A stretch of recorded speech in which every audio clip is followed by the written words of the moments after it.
Psalms 127. See that. Except the Lord build the house, they labor in vain that build it. Except the Lord keep the city, the watchman watch it, but in vain. Thank you, it's just another day. See that. It's just another day. Oh, thank you, Jamie. Wake up this morning, roll out the earth before me start yawning. Turn round, bust a kiss for me, darling. Tell her, say, honey, me a touching at the street. In the street, me see poor people bawling. Enough juvenile even yam from morning. Where the black woman future me oxen. Where the system a do fishy. No, big up the girl, them I fight it alone. And a race 2, 3 picnic on them one. Where the man, they no man, no they won. Babylon have them in a jail. Big up the juvenile, them in a the street. Where you say them have to make it and not touch the chrome. Them no one we fi claim our own. But Africa now found no hole in a room. Get the youth, we go on and on. Babylon, where we go? Hungry from morning till night come. Them want we fi live our lives so. Them a wonder if the youth, them a go stop. No. I wonder if the ghetto a go drop. No. Them a wonder if we catching out the trap. No. I wonder if Jah turn him back. No. Thank you, Johnny, wake up this morning. Turn up and smile out when we see it storming. Me vision say better days coming. Every day that me a pray. Me no see no job, nah, no free education. Where them did promise, none of them never give with nothing. It's like ghetto youth lost to the system. Every day that me a pray. No, big up the girl, them we fight it alone. And a race 2, 3 picnic on them one. Where the man, they no man, no they won. Babylon have them in a jail. Big up the juvenile, them in a the street. Where you say them have to make it and not touch the chrome. Them no one we fi claim our own. But Africa now found no hole in a room. Get the youth, we go on and on. Babylon, where we go? Hungry from morning till night come. Them want we fi live our lives so. Them a wonder if the youth, them a go stop. No. I wonder if the ghetto a go drop. No. Them a wonder if we catching out the trap. No. I wonder if Jah turn him back. No. Thank you, Jamie, wake up this morning. Roll out the earth before me start yawning. Turn round, bust a kiss for me, darling. Tell her, say, honey, me a touching at the street. In the street, me see poor people bawling. Enough juvenile even yam from morning. Where the black woman future me oxen. Where the system a do fishy. No, big up the girl, them we fight it alone. And a race 2, 3 picnic on them one. Where the man there, no man know the home. Babylon have them in a jail.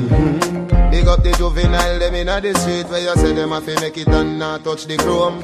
Them know how we fi claim our own. But Africa now found no hole in a room. Get the youth, we go on and on. Babylon, where we go? Hungry from morning till night come. Them want we fi live our lives so. Them I wonder if the youth them a go stop. No. I wonder if the ghetto a go drop. No. Them I wonder if we catching all the trap. No. I wonder if Jah turn him back. No. Thank you, Jamie, we wake up this morning. Turn up and smile all when we see it storming. Me vision say better days coming. Every day that me a pray.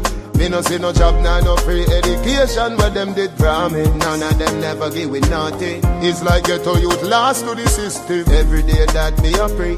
No, big up the girl, them we fight it alone. And a race 2, 3, pick me pan them one. Where the man there, no man know the home. Babylon have them in a jail.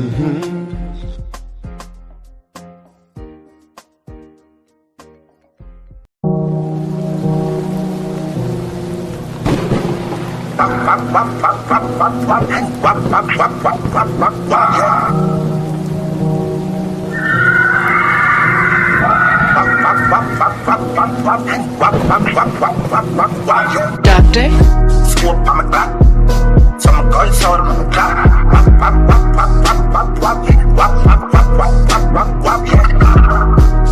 Can't jack, kill it. Say mini kid top.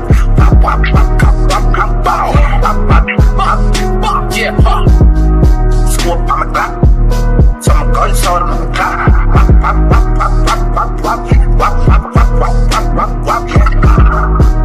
Can't jack, kill it. Say mini kid top.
Yeah, Doctor?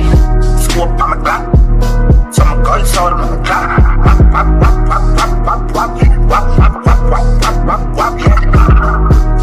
Can't jack, kill it. Say mini kid top. Yeah, smoke on my clock. Some guns out on my clock. Can't jack, kill it. Say mini kid top. Yeah,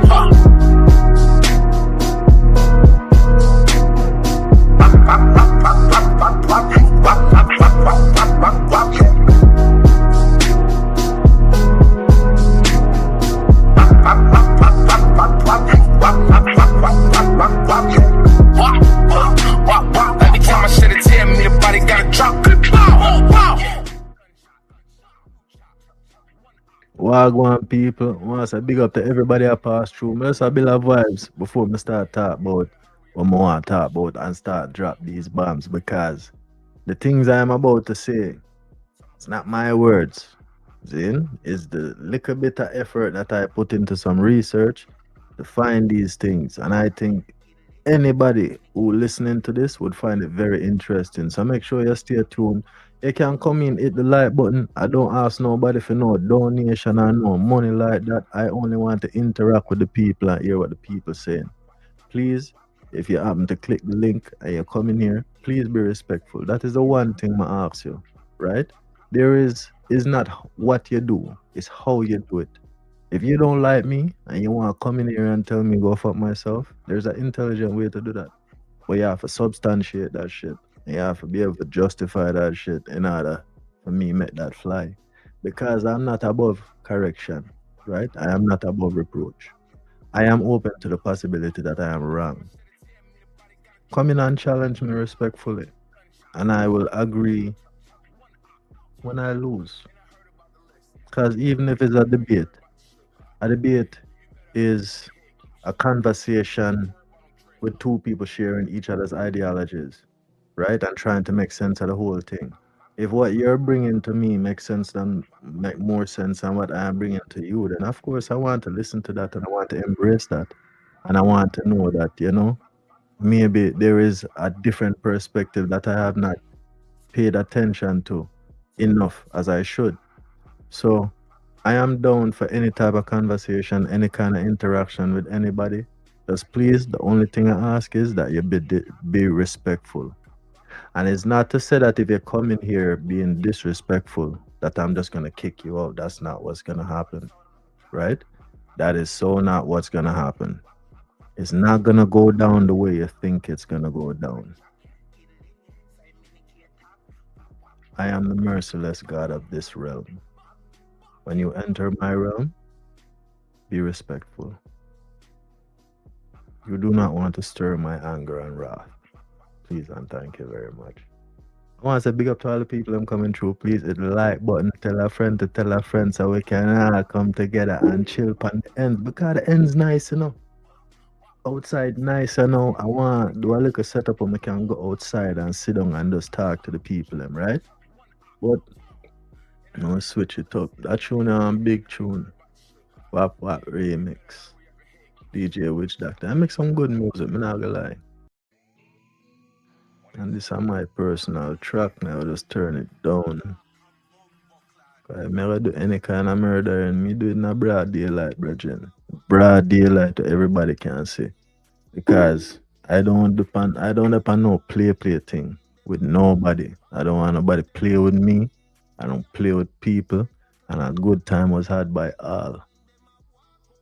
Big up to the people I'm again passing through. Please hit the like button. Please hit the like button. The likes are for free. The best things in life are free, including some of the things I'm going to bring to you now. The awareness at least, so that you can, if you're interested, go and look for the information yourself. So let's get into it because I don't want to be delaying the people any longer, right? Anybody coming through, please tell me if my audio is good. Let me just type it in the chat.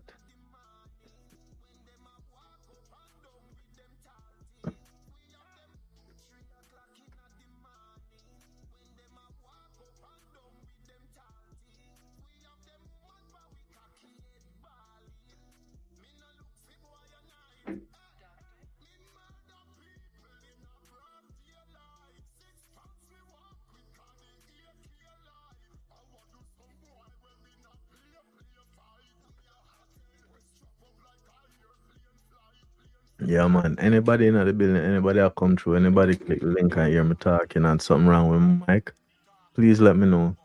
Just let me know what's wrong with my mic so we can fix it immediately, right? I have not been live for 45 minutes. I've been live for 44 minutes? That can't be right.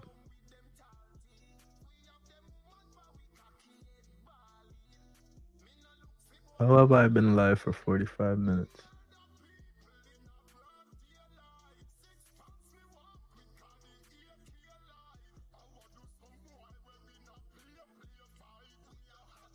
Yeah, 16 minutes ago. What the fuck, StreamYard? Oh, I've been in the studio for 45 minutes. Gotcha. I'm learning how this thing works, right? Before I get into the material that I have, I'm gonna post a question. I think this question is very important. Let's see. Add question. Say something. Do you know? Oh, K-N-O-W. I learned how to spell. My parents made sure of that. Do you know who, capital W, who the apiru, let me hyphenate that, apiru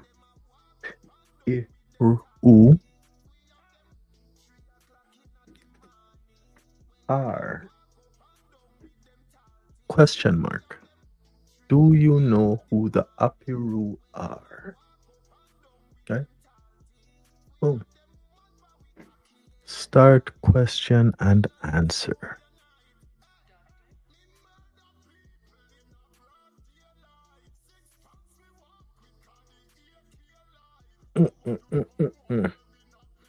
Anybody coming through, you can interact with the chat. The Q&A. Do you know who the apiru are? If you don't, you can go do your own independent search. We have these things for a reason. You know, silly phones. Everybody calls them smartphones. I don't know why. But yeah, there's lots of technology that we can use to do things. And I gotta go use the washroom real quick. So I'm just gonna turn this music up back a little bit and give a little bit more time. Maybe we can talk about some other things while we wait. I'm gonna turn this back up. I'll be right back. 187. Walk and live. Dark and bumbo clad dead. 3 o'clock in the morning. When them a walk up and down with them talking. We have them 3 o'clock in the morning. When them a walk up and down with them talking. We have them 3 o'clock in the morning. When them a walk up and down with them talking. We have them mad but we cocky head balling. Me no look see boy a night. Me murder people in a broad daylight. 6 pounds me walk with cardi AK light. I want do some boy when we not play fight. We are hot and we strap up like I hear plane fly. 3 o'clock in the morning. When them a walk up and down with them talking. We have them 3 o'clock in the morning. When them a walk up and down with them talking. We have them 3 o'clock in the morning. When them a walk up and down with them talking. We have them mad but we cocky head balling. Me no look see boy a night. Me murder people in a broad daylight. 6 pounds me walk with cardi AK light. I want do some boy when we not play fight. We are hot and we strap up like I hear plane fly. 187. Walk and live. Dark and bumbo clad dead. 3 o'clock in the morning. When them a walk up and down with them talking. We have them 3 o'clock in the morning. When them a walk up and down with them talking. We have them 3 o'clock in the morning. When them a walk up and down with them talking. We have them mad but we cocky head balling. Me no look see boy a night. Me murder people in a broad daylight. 6 pounds me walk with cardi AK light. I want do some boy when we not play fight. We are hot and we strap up like I hear plane fly. 187.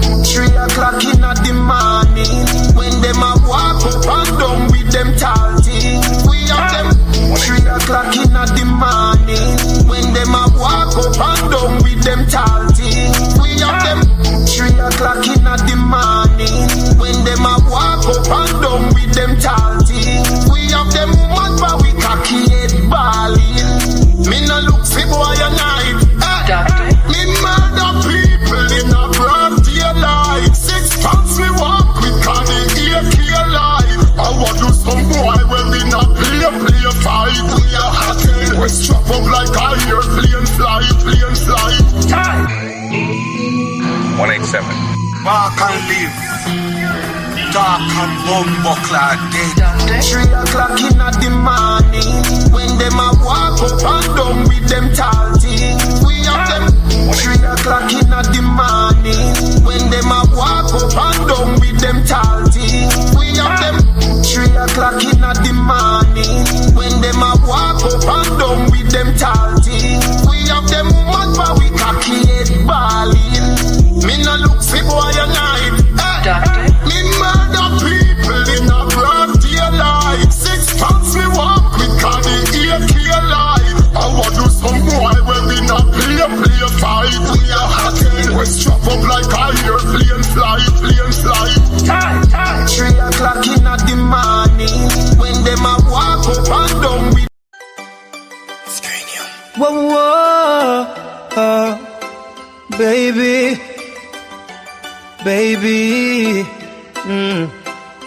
Sit down with us up, bend down with us up. You know me have a fat cock for you. I've been waiting. Nobody nothing know, say me and you a fuck. Nobody nothing know, say you a give it up. Nobody nothing know, say you come over me yard. Baby, take off your dress. Nobody nothing know, say me and you a fuck. Nobody nothing know, say you a give it up. Nobody nothing know, say you come over me yard. Baby, take off your dress. Every time you come, you act like you know and do it. And I tell me, say you a sneak. But from looking at your eyes, me see the freakiness. Baby girl, make it unleash. And I like, say, me no treat you good. And I like, say, me no go hard. Every time you come on me yard, you a worry and your man they at your yard. Nobody nothing know, say me and you a fuck. Nobody nothing know, say you a give it up. Nobody nothing know, say you come over me yard. Baby, take off your dress. Nobody nothing know, say me and you a fuck. Nobody nothing know, say you a give it up. Nobody nothing know, say you come over me yard. Baby, take off your dress. Girl, take it off for a young. Freaky things that you do with your tongue. Up and down the pole like a stripper. Ass up, face in the pillow. Poppin' it, pussy poppin' on the handstand. And I just be your nigga, I can't be a man. Sex so good, made you say you love me. Hold up, made you say you had a boyfriend. And I like the way that you body, the way that you kiss you, yeah. You like the way I get money, the way I boss up, yeah. And when I hit it real fast from the back, how you make that ass clap and you look back at it. I should take a photo, but nobody I feel nobody nothing know, say me and you a fuck. Nobody nothing know, say you a give it up. Nobody nothing know, say you come over me yard. Baby, take off your dress. Nobody nothing know, say me and you a fuck. Nobody nothing know, say you a give it up. Nobody nothing know, say you come over me yard. Baby, take off your dress. Baby, ride me like a stallion. Fuck me like a number one. Better speak in a tongues. When me use my cocky play guitar with your lungs. Hey girl, me I go shift your womb. When you feel it enter the boom. Transform like Tarzan. Better never get such fuck from a man. Nobody nothing know, say me and you a fuck. Nobody nothing know, say you a give it up. Nobody nothing know, say you come over me yard. Baby, take off your dress. Nobody nothing know, say me and you a fuck. Nobody nothing know, say you a give it up. Nobody nothing know, say you come over me yard. Baby, take off your dress. Baby, whoa. You know I love you, baby. The way you ride me, baby, drive me crazy. We should do this more often. I love you, boo. I love you, boy. It's cranium. It's cranium. Whoa, whoa, baby, baby. Sit down here, that's up. Bend down here, that's up. You know me have a fat cock for you. Hey! 187. No. What you think about that song, the LA? I kind of just quick up before I walked away. Big up to everybody watching. Please hit the like button. The likes are free, right? And I want to get this message out to the people as much as I can. See? Big up to the lovely LA projects for being in the building. I appreciate your presence. Very much so. More than money. Your presence itself is worth more than money. Did you know that? That your very attention is a commodity? Let me go to the chat and see what's up. And feel free to hit the link in there. You don't have to be in the chat and be subjugated to just type in words. You can come up here, have a conversation too. Because I have a lot of things to say, and I think this is going to be a long video. Have a nice big bottle of wine. You know, life nice. The only thing I ask is that anybody can click the link. Anybody. I don't have no partiality or nothing against nobody. So anybody can come, click the link, and come have a conversation as long as it is based in respect. And let me say this again, I said this at the beginning. There is an intelligent way to tell people to go fuck themselves without telling them to go fuck themselves. It's not what you do, it's how you do it. And if you coming up here to intelligently tell me to go fuck myself or anybody else, any of my guests who are in my domain, you better be able to substantiate that shit. You're not gonna be kicked out. There are no bounties over here. I don't take money from people. However, there are things far worse than death, and I will be happy to introduce you to them. I don't want to do that. I want to have a nice time and share knowledge and everything, but I feel like I have to put a disclaimer out there for the haters. You know what I mean? Big up to everybody liking the video. Big up to everybody tuning in. I humbly appreciate your presence. Going back to that, the attention. Attention is currency, you know. And we know this before the internet because views, like TV shows, before we watch anything on YouTube, everything was on TV, right? And it was all about the ratings. What is the ratings? The ratings is how much people watch the show at its core essence, to simplify it, right? How much people you can get to watch this thing that you're putting out. No, I downloaded, somebody put me onto this browser named Brave. You go on Google Play, you can download it. It's something like you can watch YouTube without the ads. For some magical way, this thing just block all the ads. And if you find that you're trying to go onto YouTube and you can't, YouTube is malfunctioning on the app, all you have to do is just delete your browser history and then you're back in the game again. It is so nice. But I noticed on the app, in the very top corner, you have like a little triangle right next to the lion head. It's a lion head. It's orange and white icon, right? And it's in the corner next to this triangle, this red triangle. And when I click onto it, it tells you about BAT. And this app gives you the option to watch ads. However, when you watch the ads, the attention that you put in to the ad, meaning that the time you spend watching this thing, you can reap rewards from it. And that got me thinking, what is a BAT? What is a basic attention token?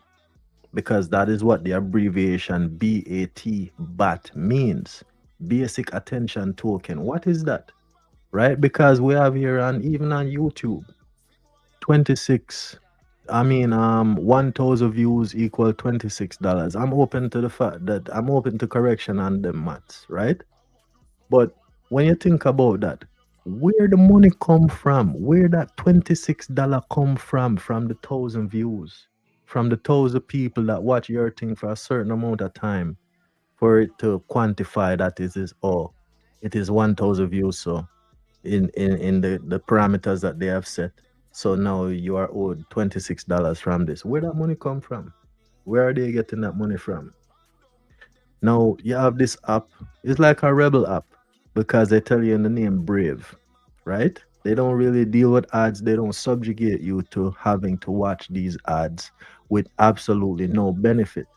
They give you a benefit. They say, for the benefit of your attention and time, we will compensate you for that. So they make it a commodity in a sense. YouTube does the same thing, but is it explained to us from this perspective?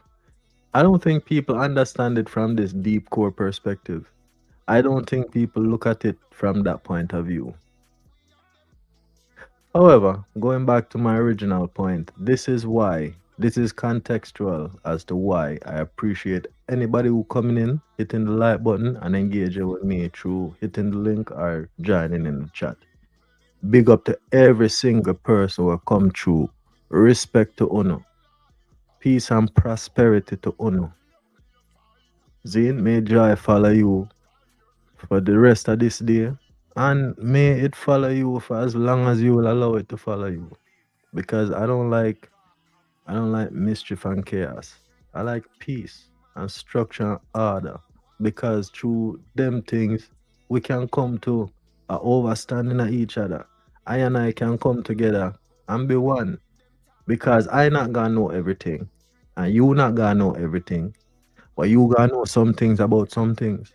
And the some things that you know might be different from the some things that I know. And when we come together and put the some things that both of us know, we can have a bigger view of the picture rather than just our perspective. That is the thing, you know. Perspective is like a pie. You know what pie is? Pie, when you look at pie, right? If you draw a circle, like the circle that I appear to be in, let me get rid of this message. Banners. Hide. This circle that I am in, right?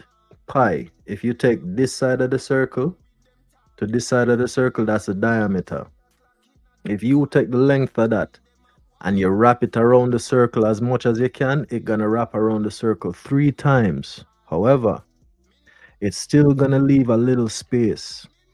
That is pi. Pi is 3.147 something. One point, I think it's 1.47 or something like that, right? But that fraction is the open gap that is always left in a circle. And this is funny, you know, because when I think about it, I was watching Roots one time, and forgive me, my thoughts bounce all over the place. You kind of have to stay with me for a second. I was watching Roots, the first episode, because I can't watch anything past that. That episode is telling you about the people and way of life. You got to see how like they live and how they travel across the land and how they, you know, they live with nature and their philosophy. That is the core thing. They were training the boys and they all got in a circle and the chief asked a question. If you have brought your enemy to the point of defeat, what do you do? And some of them were saying, you encompass him, you circle him and give him nowhere retreat and you kill him right there. And the chief said, no. Right? Yes, you encompass him, but you leave him room for retreat. Because that is barbarism. A man will know when he is defeated and he will run away, right? And then one man says, yes, but if he gets away, then he can come back even stronger. And then man says, yes, this is true. However, we cannot be brutal and cruel. We have to prepare ourselves for his return if that is the case. But we cannot subject ourselves to being barbarians. And it's so funny how we describe that, because I imagine that as being pi. You encompass your enemy, but you leave them that little fraction of a space so they can get through and eventually go do their thing. pi, that pi piece, that little fraction, that opening going back to the center, is shaped like a pie, right? I might have a pi perspective. It is just one pi. Let's say it's 1.7 or 0.17 of the circle. You have another pi perspective of 0.17 of the circle. When we put all of those together, you realize that if enough of us come together with different perspectives, the circle come full circle, and we will have pervaded all perspectives through the unity of I and I.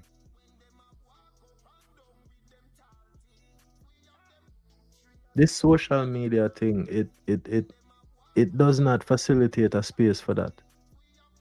Let me not say that actually. We have to facilitate that space. The tools that we are given on this place is kind of like a means of subjugation to a corporate demon that none of us understand. I'll go back to the comments because I don't want to miss anybody saying nothing. Thank you for the box, Ellie. Thank you for the present. Please remind me of the 8 of swords. Reminds me of the 8 of swords. What is the 8 of swords? I'm not familiar with that one. Because you have to come tell me about that one. I'm not familiar with the 8 of swords.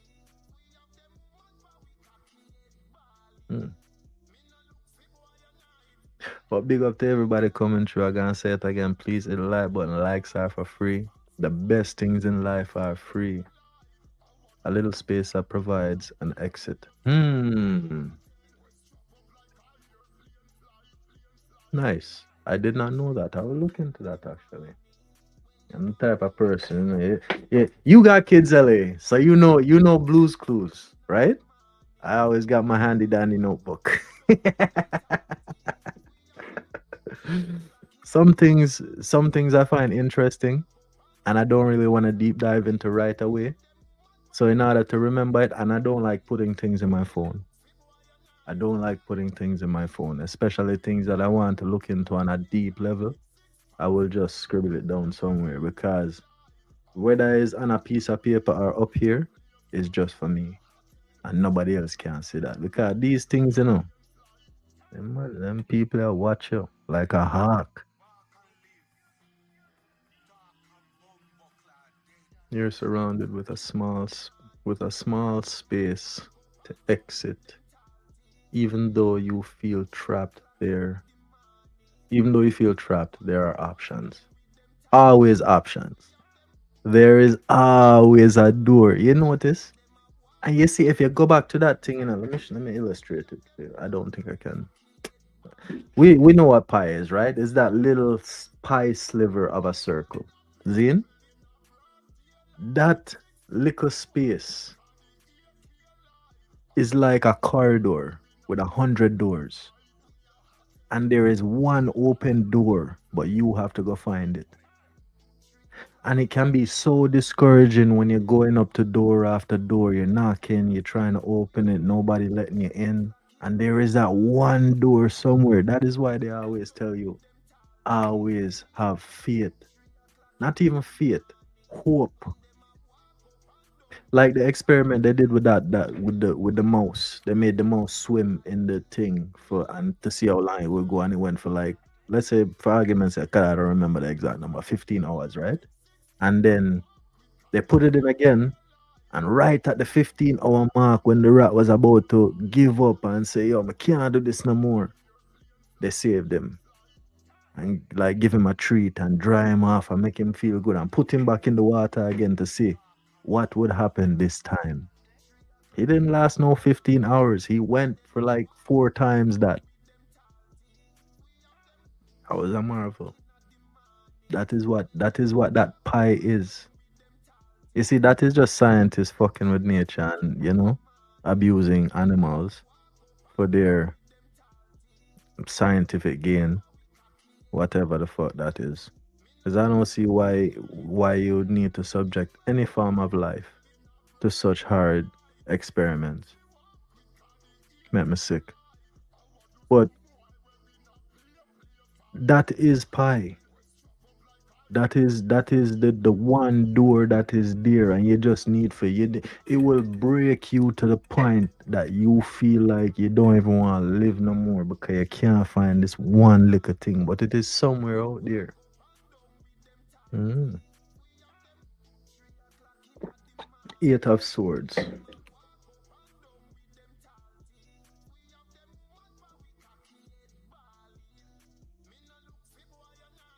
Mm-hmm. Me, I'm militant, you know.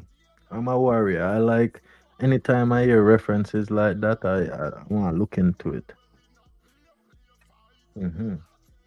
No, the real reason I made this video, right? It is titled Thoughts on the Red Pill. Not the red pill that y'all think. There is no spoon in this conversation. And I want to go back to the Matrix, right? The red pill wasn't somebody coming to tell you about the nature of women and how diabolical they are. Oh my God, they're such bitches. No, this is not what this video is. And as a matter of fact, let me reinforce my stance on these things. A lot of the arguments and things that some of these men say, I do not hold those views and values, right? The ideology of the cult of red pill, what it has become. Because Angry Man might say he is red pills in, but I don't see him as that. I see Angry Man as raw logic and reason. That is what I think the red pill is. But this cult thing that everybody make now, that they talk negative about women, when every single one of them come from a woman, and not one of them can have reverence and respect and bring themselves to the point of saying, you know what, let me look inward and stop doing this thing. Eben Samuels never started my money till him start talking about women, and I'm not knocking that. But he started by talking to men, and talking to men with absolute no filter. You think he was talking to y'all women bad?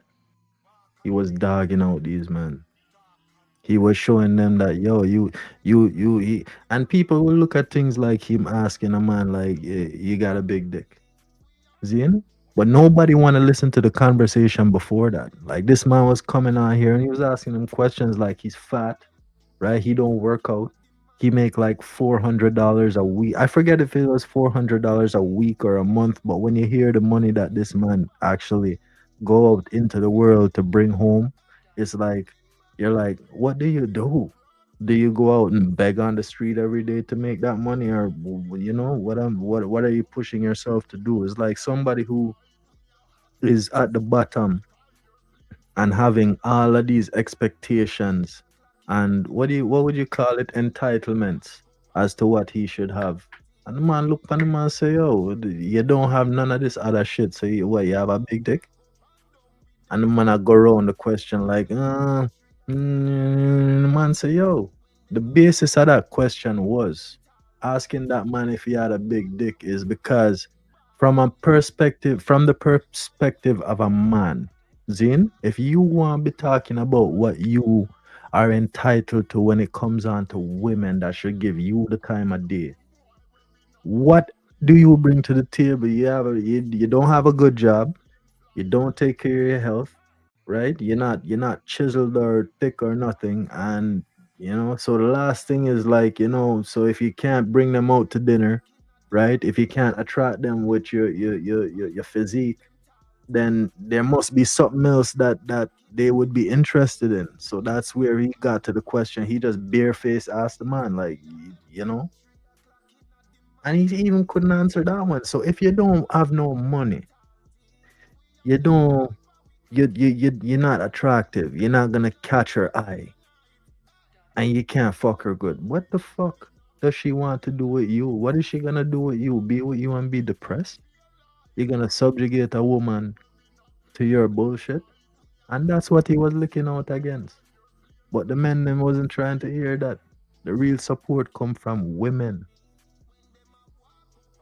And I don't believe that man was trying to batter women or brutalize them. He just wanted to bring accountability to the table and show y'all what's going on. Big up to everybody coming through. Please hit the like button. Please hit the like button. Likes are for free. The best things in life are free, right? Including your presence. I appreciate the presence of each and every one of you. Share, you can share the video, tell a friend to tell a friend so we can all be friends and chill on the ends. Everyone is welcome to hit the link and come on and talk and share them point of view. We're just rambling and chatting right now, but I do have something that I want to get into.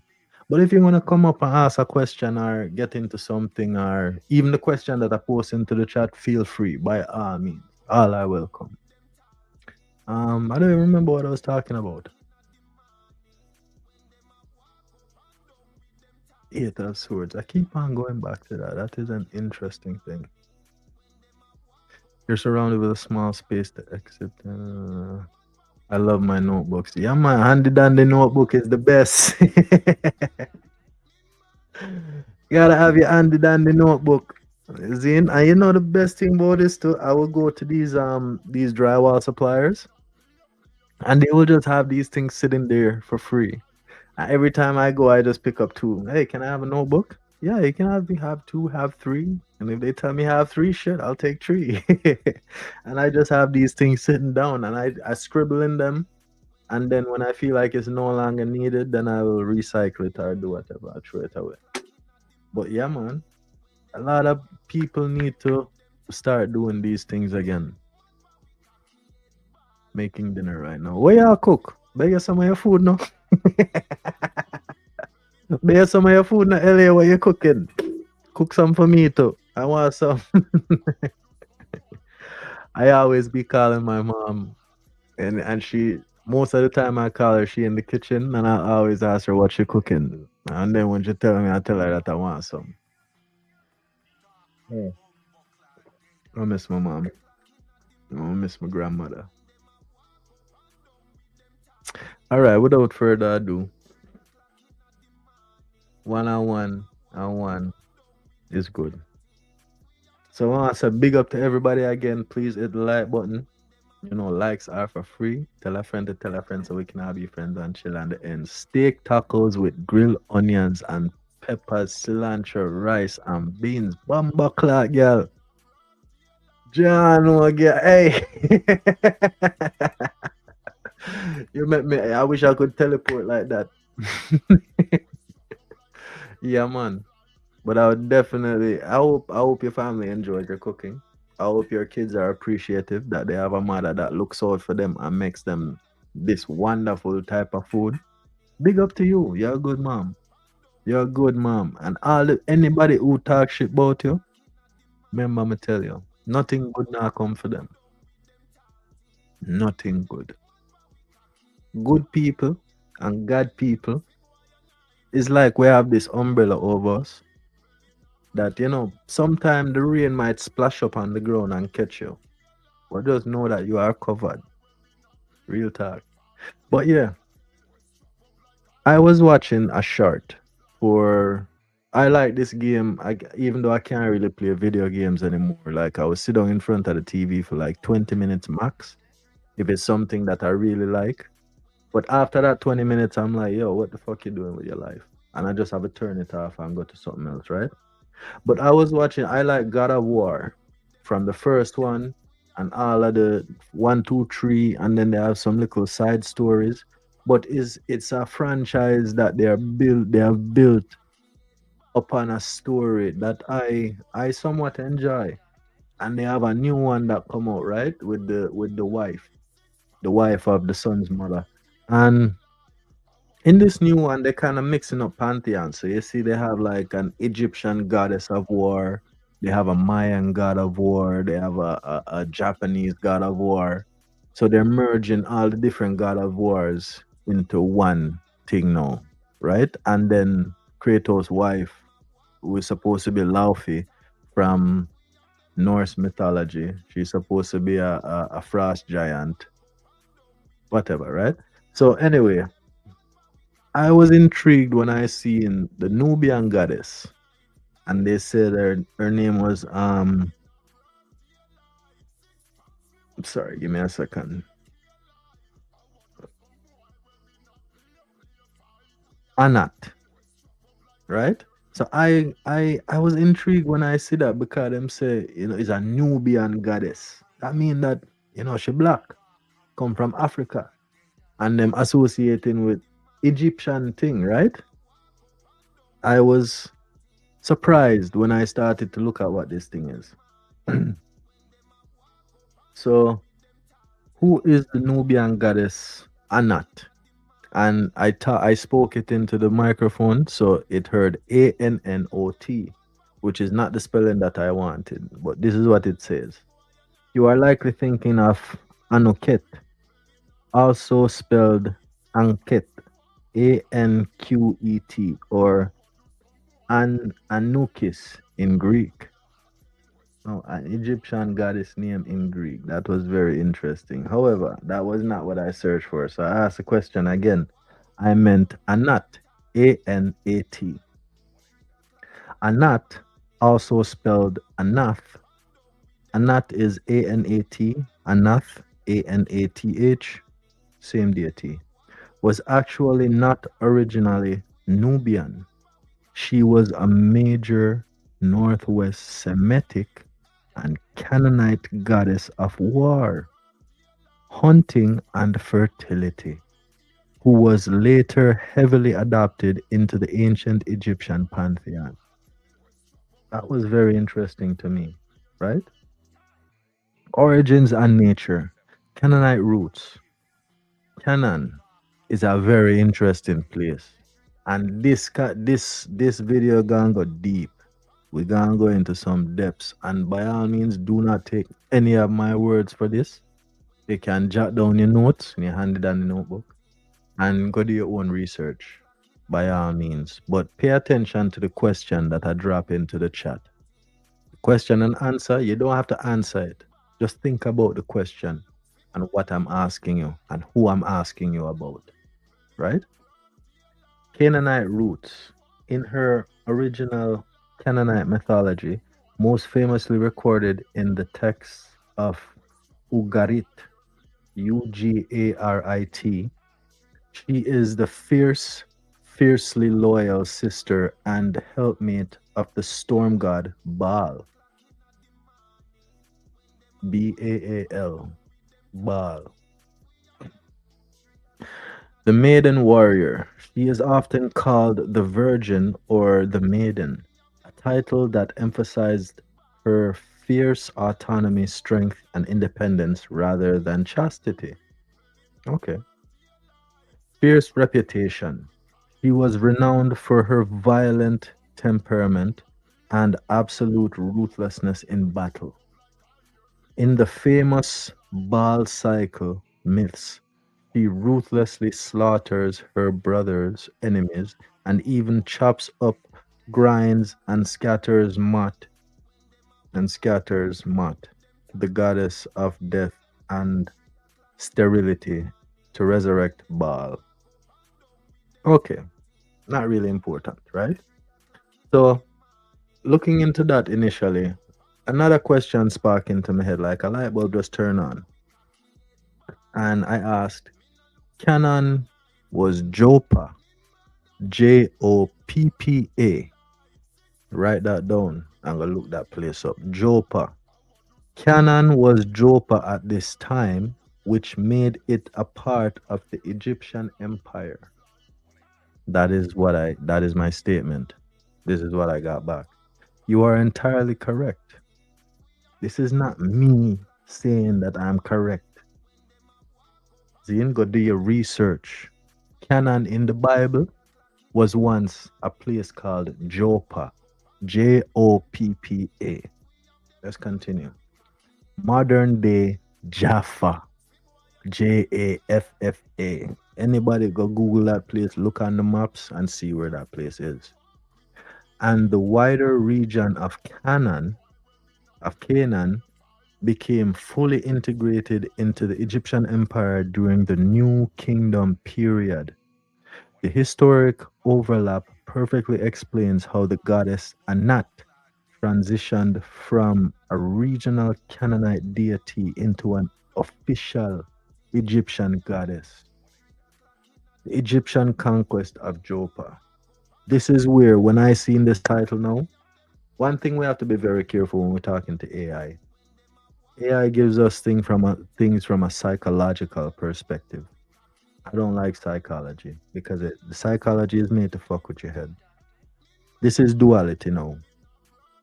The counter of psychology is philosophy. Zin? And that is where when you look at philosophy, well, go and aid up, big up yourself. Big up yourself, bro. Please like the video. Likes are for free, and I appreciate you being here, aid up. Zin, we're talking about a place called Joppa and a people called the Apiru. APIRU. It's posted in the chat. You can go look up them people there and see who they are. The name might sound familiar too, right?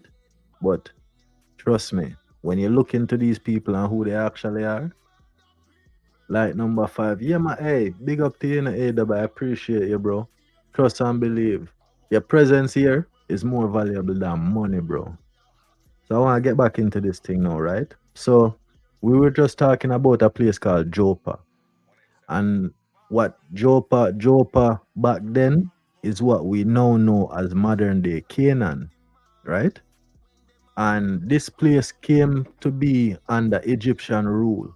Now, one very important thing to know is that the laws of ancient Egypt were based on a principle called Ma'at. Ma'at in itself is balance. Ma'at in itself is balance. Everything have to balance itself. And that don't mean that you only take the good and leave the bad. No. There is a scale. Just like in my description right here. So there is a scale. And good and evil have to be on that scale. And they have to balance each other out. You cannot have evil being heavier than good. And good being heavier than evil. You have to have balance. So the concept of what we understand now as a slave, and we're gonna get into all of that. We're gonna get into an aspect of so-called slavery. See? But they did everything through balance. They didn't necessarily take a person as a slave because we catch you out here and you is a wild person, so we're gonna put you in shackles and put you to work and beat you to death and just keep on capturing and kidnapping your people. That is not what happened. If you broke the laws and you did like property damage or stuff like that, a form of restitution was that you would have to be in servitude to the person that you violated, right? So, and even being in that form of servitude, you had rights. This person could not ill-treat you. They understood that your service to them is a form of restitution. It is not an opportunity to now subjugate you and degrade you. No, they still have to treat you with a form of respect, which is in direct contrast to what our ancestors experienced. See?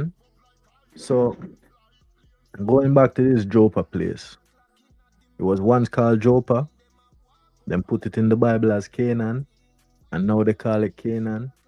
But Jaffa, Joppa, however you want to call it, Canaan, we're talking about that place. The historical overlap perfectly explains the goddess Anat transition from a regional Canaanite deity into an official Egyptian goddess. Canaan was brought firmly under Egyptian. The conquest of Joppa, that's where I stopped. And I asked a different question now. The question that I asked, I want this purely from a perspective of Ma'at, balance. I do not want to involve any psychological bubble or any concepts of erasure brought by demons in this earth. And he gave me what I asked for. From the absolute perspective of Ma'at, the ultimate cosmic principle of truth, cosmic order, justice, and universal balance, all historical events The migration of deities and the merging of cultures are viewed strictly through the lens of cosmic harmony and divine integration, completely free of distortion, conflict, and negative interference. This is what I want to look at. Everything true. I don't want no corporate demon with the protocols and the agents to come and regulate the information that I'm asking for and give it to me in a way that not subjugate me. I want objective truth. Give me the veggies. I don't want no sugar and sweets. And this is what it came back with. The principle of integration is FET versus Ma'at. Remember, you know, everything have a balancing up on the scale. Zine, over here, so you have Isfet and then you have Ma'at right here, so, and it have always balance. If you look at Lady Liberty in front of any courthouse, you see that that scale is in a balance. It don't balance, and something wrong with that, but a different matter for another day. The principles of integration, Isfet versus Ma'at. In the cosmic order of Ma'at, chaos, which is Isfet, ISFET, is not a permanent force, nor is it defined by modern concepts of erasure or malicious interference. Instead, Isfet is simply unformed potential and temporary balance. Universal truth. When Egypt expanded into Canaan and absorbed Joppa, Ma'at viewed this not as a conquest of erasure, but as an expansion of cosmic order. And we're going to go into that and know exactly why that was necessary. This principle is not a thing that was from yesterday. This principle was something that worked. And if you go and do your research into Ma'at and you wonder why, you will see exactly why it is not implemented, because Ma'at doesn't benefit a few and then subjugate the many. Ma'at benefits all, regardless of status, creed, or whatever you think makes you better than anybody else. Everybody is put into check. That is not no ism or schism that they're gonna make up now, because no government system or anything have anybody ever tried to call it this thing or make it a representation of what this thing stands for. Zin? The Egyptian expanded into Canaan and absorbed Joppa. Ma'at viewed this not as a conquest of erasure, but as an expansion of cosmic order. Harmonious inclusion. True Ma'at does not destroy, it balances. Bringing a Canaanite deity like Anat into Egypt was an act of cosmic synthesis. By recognizing Anat's fierce protective power and aligning it with Egyptian pantheon, the universe corrected a regional fragmentation, bringing more of the known world into a single unified orderly truth. Yo, we all arguing about FBA and who is a tether and all of them fuckery terms. We don't even know where them come from, who make it or why they want us to be calling each other these things. Yo, I don't use these terms. I don't want nobody relegate me to nobody bumbleclad speech, brethren. You keep your fucking isms and schisms and all your errs to yourself. I am not even black. You know what black mean? When they even come on news and they call you blackie, they call you black people, black. And you hear people say it, yo, the root of words and the meaning of things. The words are things. Words are physical things. Word is very important. Word sound is power. When you speak out of your mouth, you speak it into the universe. And we call each other this N-word, this thing, and none of us have ever tried to decipher what this word means, to break it down, not to add anything to it, but to look at it as what it is and say, how is this word two parts? or 3 parts, right? Because that is a spelling, you know. One word could be 4 parts, or one word could be 3 parts, 2 parts, 1 part.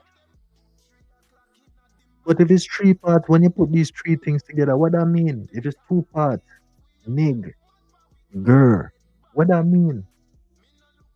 Going back to Latin or Phoenician or any kind of ancient, but way back in the days, because what we're talking now is some made up fiction.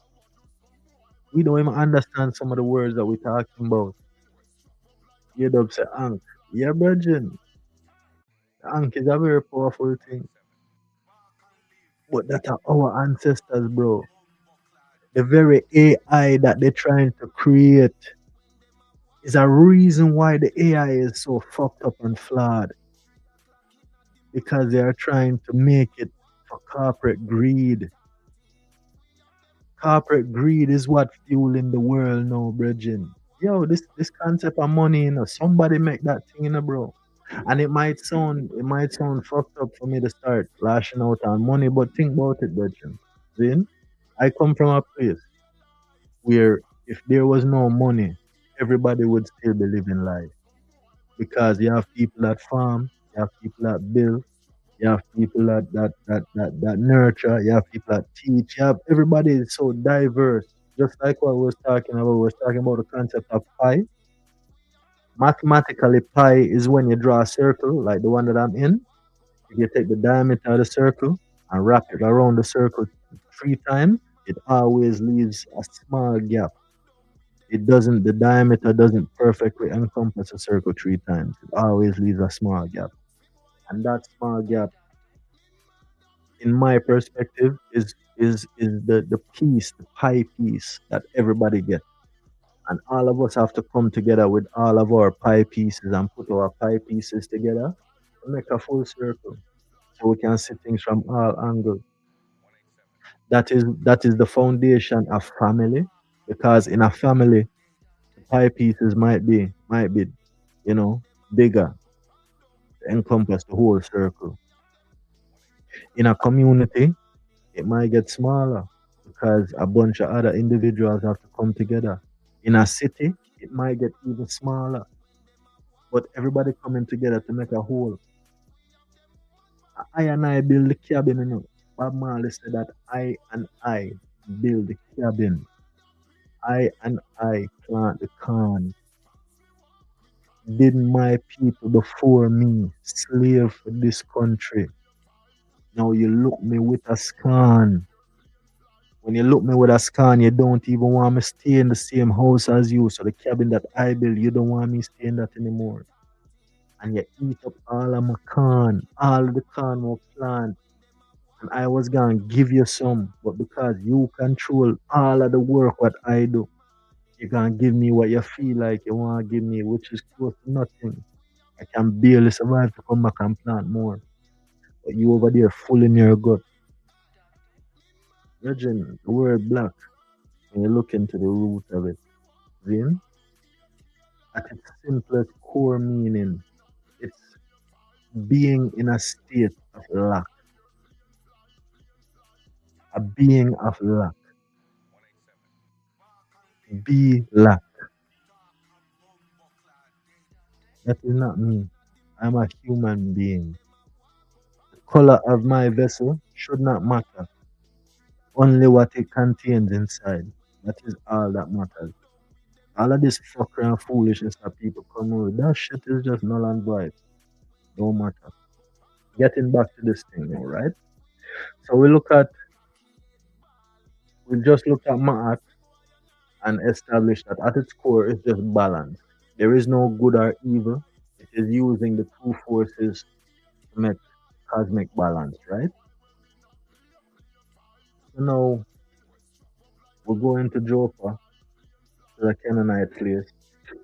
To know that Anat, the main reason why I even dove into this rabbit hole from the new God of War game, this Nubian deity, we established that she come from Canaan or Joppa, right? So let's keep digging a little bit further. So I asked another question. Now I want to go back and look at how Joppa became a part of the Egyptian empire in its true and entirety. In its truth and entirety, right? Understand how Joppa, modern Jaffa, Joppa is Joppa, Jaffa is Jaffa, became a part of the Egyptian empire in its historical truth and entirety. In its To understand how Joppa became a part of the Egyptian empire in its historical truth and entirety, we must look past popular mythology and examine the exact physical evidence left in the earth. Would be a research. I'm singling out these words and spelling them for a reason. Put them in a notebook and go look it up. Don't take my word for it. Right? In reality, Joppa's integration into Egypt was not a single sudden event. It was a 350-year colonial process of military occupation, violent rebellion, and heavy cultural integration, and fundamentally transformed the Levant. Now, it talk about the cataclysm, right?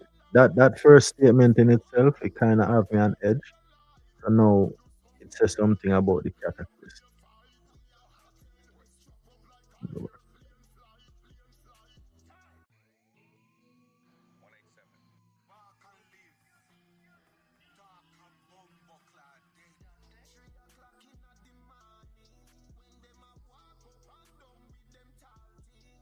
Give me 1 second.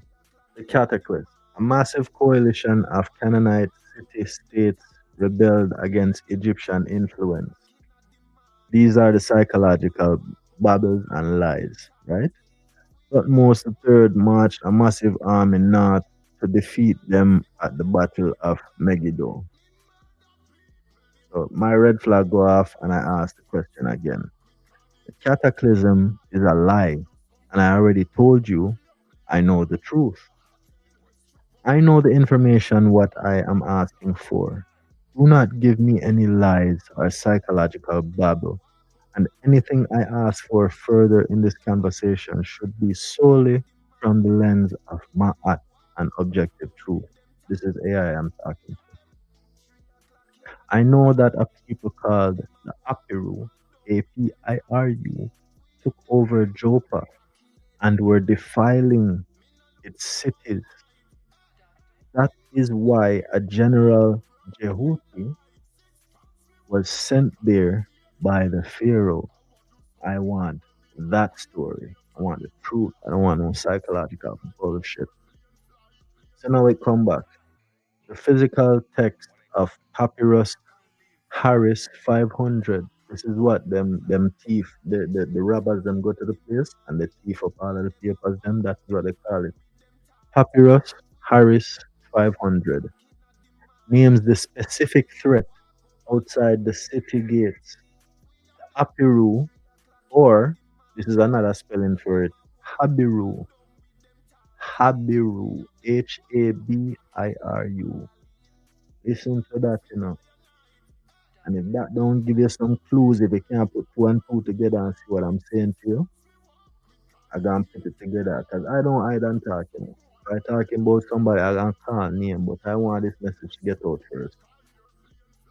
So the apiru or the habiru, within the context of Ma'at, they represented a force of severe imbalance. Isfet. They are chaos, outlaws, and raiders who had disrupted the region, seized Joppa, and thrown the local cities into lawless defilement. That is the apiru. That is them nature. Another name for these people, them used to call them the dirty ones. And it's not to say maybe it wasn't a reflection of the physical presence, them was just always dirty. maybe them was always dirty, but I think it was referring to the mind. These people possessed a heathenistic mind. What is a heathen? If you break that word down, heath-en, right? A heath is in comparison to like an unkempt pasture. Something that just allowed to grow wild and get bush up and it just look wild. Like there is no order to it. And when you put the en on the back of that word, you make it a noun, applying it to like personify it, adding it to a person, making it a reflection of how they think. Your thoughts are unkempt, right? So a heathenistic mind. So within the context of Ma'at, they represented a force of severe imbalance is set. Outlaws and raiders who had disrupted the region seized Joppa and thrown the local cities into lawless defilement. To restore the divine weight of justice and bring Joppa back into cosmic alignment, Pharaoh Thutmose III,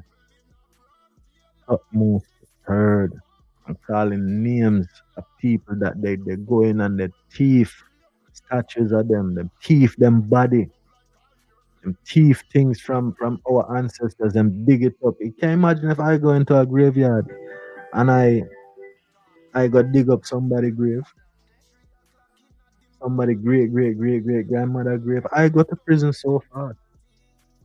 How come them people don't go to prison? Anyway, moving on. To restore the divine weight of justice and bring Joppa back into cosmic alignment, Pharaoh Thutmose III dispatched his most trusted commander, General Jehuti. The strategy outside the gate. General Jehuti marched north with the Pharaoh's army and established a fortified camp directly outside Joppa, knowing that a direct assault on the fortified walls would cause unnecessary destruction and chaos. Listen to how our people were strategic and tactical. He knew that a direct assault on the fortified walls would cause unnecessary destruction and chaos, violating the precision of Ma'at, right? Jehuti chose an act of calculated subjugation. He sent a herald to the leader of the rebels, the apiru, the one, occupying the city, offering a parley under the guise of an entry negotiation. The rebel chief, arrogant in his temporary control of Joppa. Am I getting by anybody with arrogant leadership? I'm sorry. Anyway, right, so he didn't want to cause any unnecessary destruction and chaos, violating the precision of Mahat. Jehuti chose an act of calculated subjugation. He sent a herald to the leader of the rebels occupying the city, offering a parley under the guise of an entry negotiation. The rebel chief, arrogant in his temporary control of Joppa, he left the protection of the walls and entered Jehuti's tent to feast. Hungry belly. No one got good. No one got belly. I mean, hey, anybody who make them belly lead them, if you're greedy, that can be an end. Just know that. Anyway, Herald went to the tent to feast. All right. The striking of the rebel chief. Once the rebel leader was isolated inside the tent, the illusion was stripped away.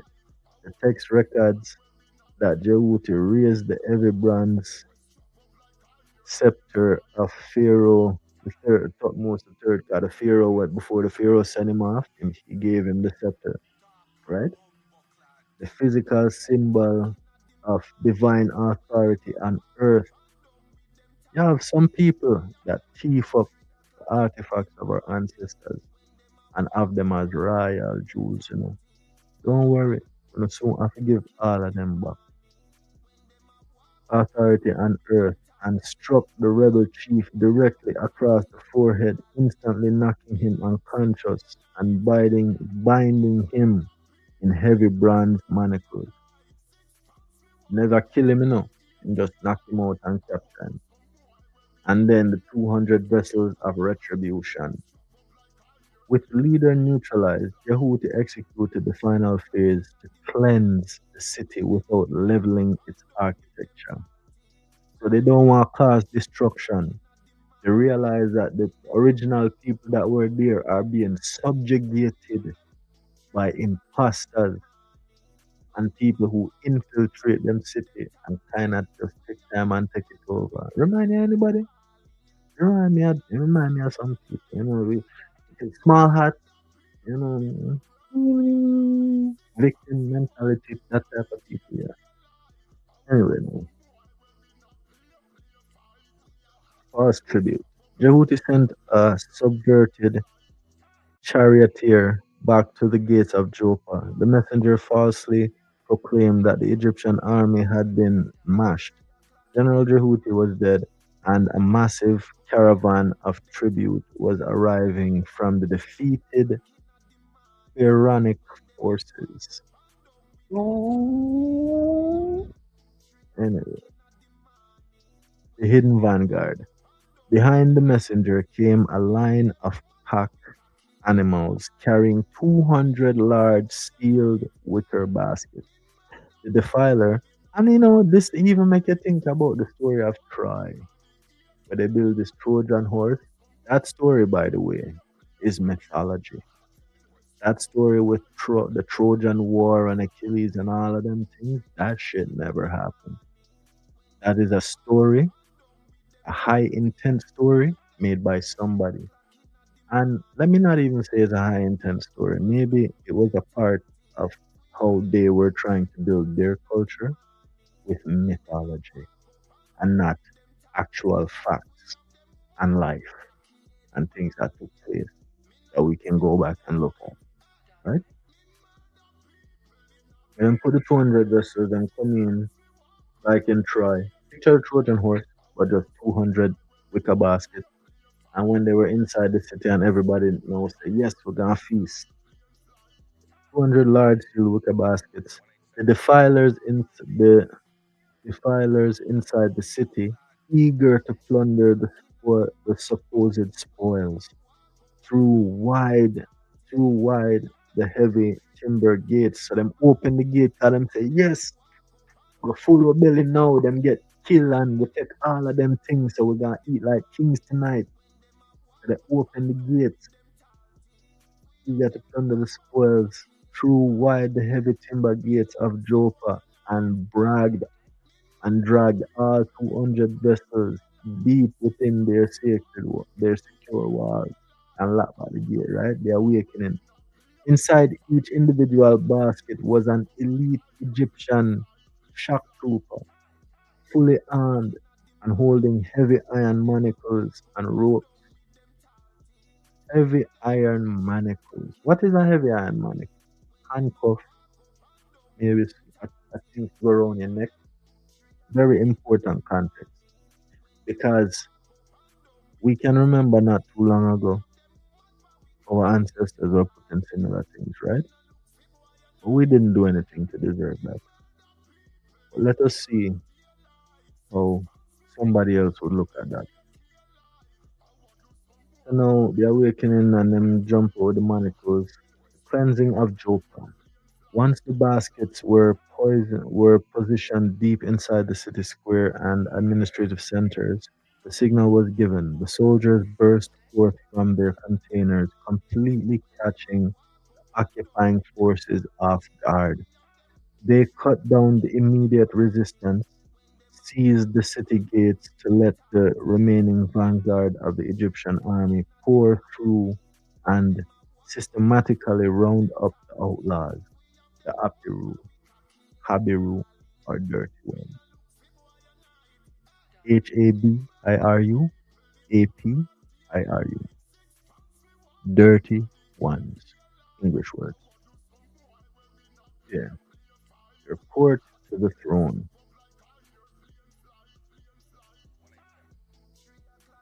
text, no, before we go there, the text explicitly notes that the rebels were immediately thrown into ropes, bonds, and manacles, ending the period of lawlessness. Yeah, I just read that. So the report to the throne. That evening, his duty fulfilled and cosmic balance restored, General Jehuti sent a direct message back to Pharaoh Thutmose III in Egypt, recorded precisely as follows. Be of good cheer, Amun. Your good father has delivered to you the rebel of Joppa, all his people and his city. Send men to take them away captive, that you may fill the east, fill the estate of your father Amun-Re, king of the gods. They have fallen beneath your feet forever and ever. Not forever and ever. I didn't come back. The same principle of Ubuntu, right? Or the pie shape that we were talking about, that you never give you always give your enemy a place to escape, and do not resort to brutality. Do not subjugate yourself to being eaten by the beast inside of you, but always quell that beast and keep him under the quiet and keep him within your power, right? So him send back the message to the Pharaoh, so all of that come in that. And then through this deliberate action, the defilement was purged, law was re-established, and Joppa was returned to its rightful place with the structured order of the world.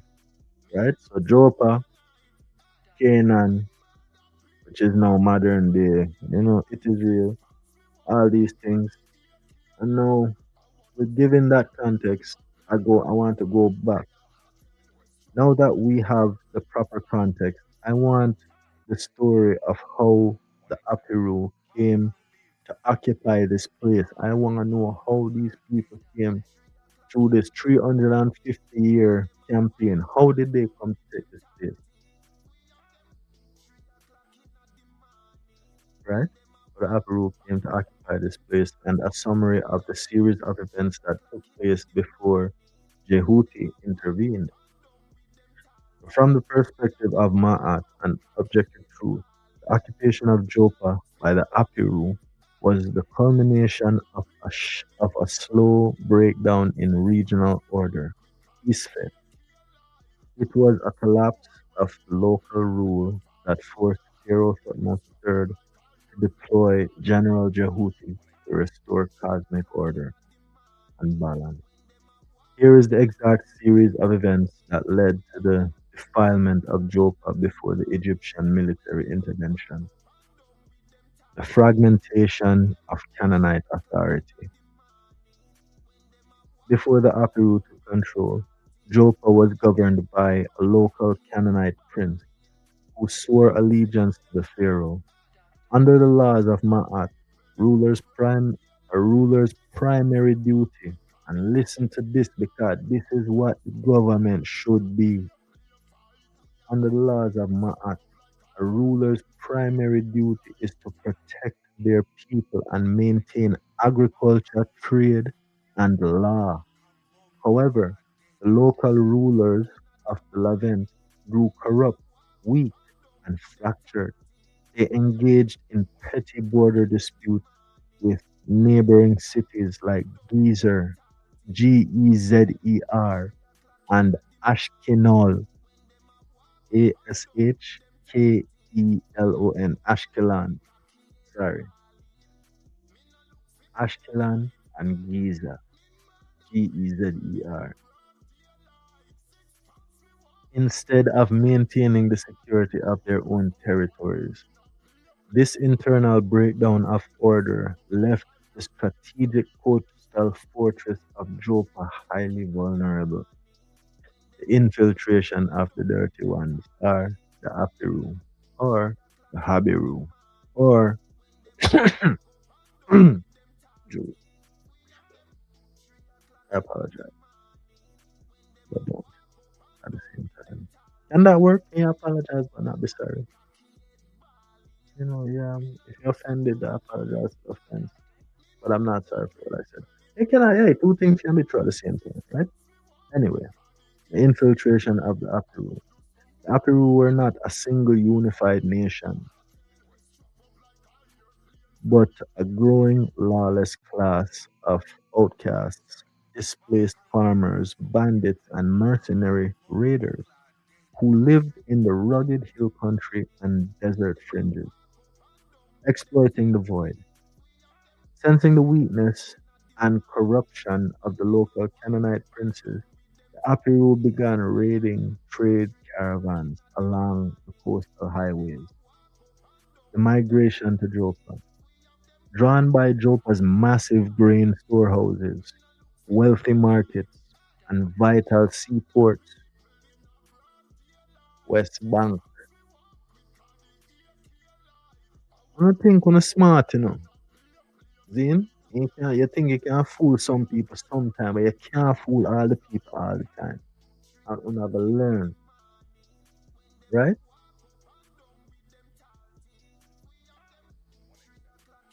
Drawn by Joppa's massive grain storehouses, wealthy markets, and vital seaports, bands of Apiru began migrating toward the plains of Sharon. Interesting name. Infiltration. They did not launch a massive military siege. Instead, they infiltrated the city gradually as seasonal laborers, mercenaries, and runaway outlaws, slowly outnumbering the local loyalist forces from within. The overthrow and defilement. The turning point occurred when the Apiru forced a powerful internal faction led by a charismatic rebel chief, the coup. They launched a sudden internal uprising, driving out or slaughtering. So you see now, the tactics of our ancestors is far different from the tactics of the enemy, and that is why I felt it important to describe how we deal with injustice and imbalance and how we bring things back to balance. We do not subjugate ourselves to being we do not subjugate ourselves to being like the enemy and using his tactics. Our tactics are formed within balance and universal balance. We have principles that we must follow. And to disobey these basic principles would be to defile ourselves. That is how our ancestors looked at things. Not like this dirty minded heathen apiru, dirty people moving along to the defilement. Once empowered, the apiru completely dissolved the laws of the land. They desecrated local temples, looted the pharaonic storehouses, and locked the city gates, turning a vital international trading port into a heavily fortified private haven. Trade stopped, fields were neglected, and the regional balance was completely severed. You see that? When the dirty people them come and take over the place, come and take over Joppa, it's not even to say, hey, let us take it over and then keep it going. It's like in the Lion King when Scar took over and killed Mufasa. It's like you don't even maintain what the king was doing before. You think you can do it your way, and you can just be lazy and sit around all day and things just can happen. Things don't happen like that, right? The appeal to the throne. Reports of Joppa's fall and its subsequent defilement traveled down the coast to the delta of Egypt, reaching the ears of Pharaoh Thutmose III. In the worldview of Ma'at, a breakdown of law in a vassal territory threatens the stability of the entire world. You see that? You see how our ancestors them think? We don't think as this thing as, oh, there is just one little pie piece. No, fuck that pie piece. No. If there's problem with that one little pipe piece, it gonna affect the whole balance of everything else. So we have to deal with it.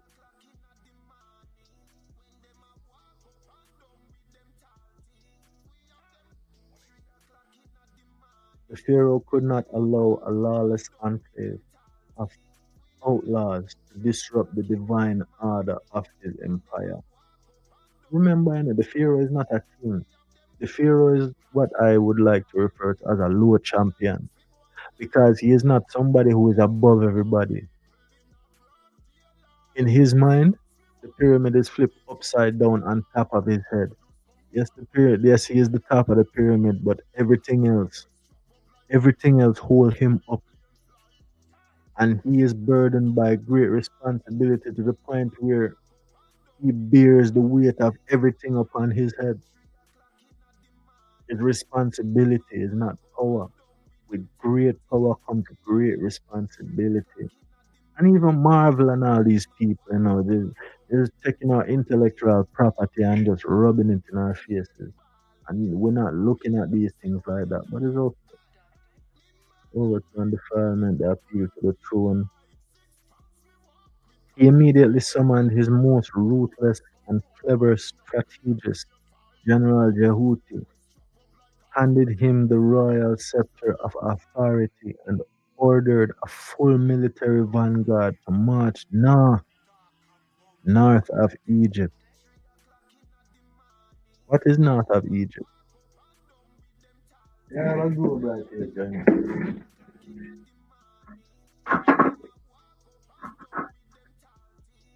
Can check it out. Can check it out. I don't know if you can see it. Okay, whatever. You can't see it. North of Egypt, right? On this globe that I'm looking at, north of Egypt, there is Jordan, there is Lebanon, there is Syria, there is Turkey. But I think we're going too far up because we want to stay in the place that they call now the West Bank, because this is where all of this is taking place. Joe Powers Canaan, and in the center of that place, around where the West Bank is, that place is modern day Israel. Yeah?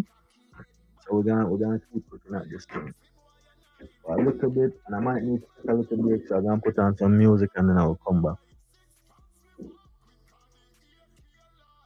He immediately summoned his most ruthless and clever strategist, General Jehuti, handed him the royal scepter of authority, and ordered a full military vanguard to march north.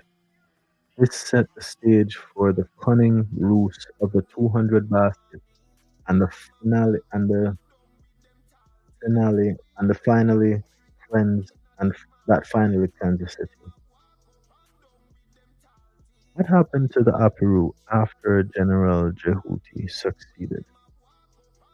I'm gonna take a little break, and I'll be right back, because this part of it now very interesting, right? If your child gives trouble, you spank him, you discipline him.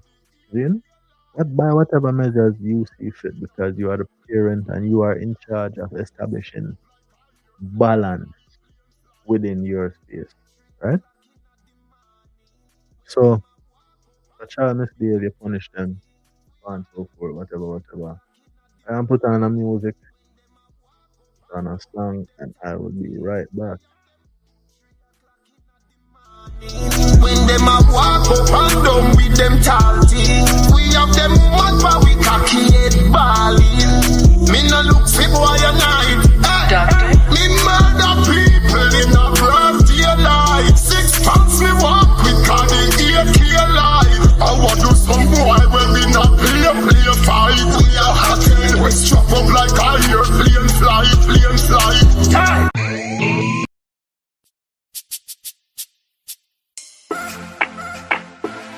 Yo. Hey. Your pussy coming like Bible. When it open up, me see heaven. Your punani bless my angel. loving you like Rachel. Your pussy coming like Bible. A parable of some great sex. From your band till now, that's still blessed. Never afraid of the AIDS test. You have the ever blessed boom boom. I gotta go with you, and I'm in love with you like wow. The ever blessed boom boom. Gotta go with you, and I'm in love with you like wow. The ever blessed boom boom. Gotta go with you, and I'm in love with you like wow. The ever blessed boom boom. Gotta go with you, and I'm in love with you like wow. Wine baby, like say you're giving me a boy baby. If it is a girl, you me kind take it. Squeeze up my body, what a birthday gift. Me say this a heaven when the skirt here lift. Your last man make your earth hear this. If your heart look already, me a first aid kit. Come in a me house, gal a world place this. Baby, you not afraid, call me burn rapist. I gotta go with you, and I'm in love with you like wow. The ever blessed boom boom. Gotta go with you, and I'm in love with you like wow. The ever blessed boom boom. Gotta go with you, and I'm in love with you like wow. The ever blessed boom boom. Gotta go with you, and I'm in love with you like wow. You no rank like this. Peace and love up on the head's eye list. Me no kissy but me feel like this. When me say your movie style like lips, I know TV something gallery life this. Balance by your right wrist. When your foot there so high, girl, it is a flight risk. Come a fire house and me birthplace this. Baby, no brother Fred call me burn rapist. I gotta go with you, and I'm in love with you like wow. The ever blessed boom boom. Gotta go with you, and I'm in love with you like wow. The ever blessed boom boom. Gotta go with you, and I'm in love with you like wow. The ever blessed boom boom. Gotta go with you, and I'm in love with you like wow.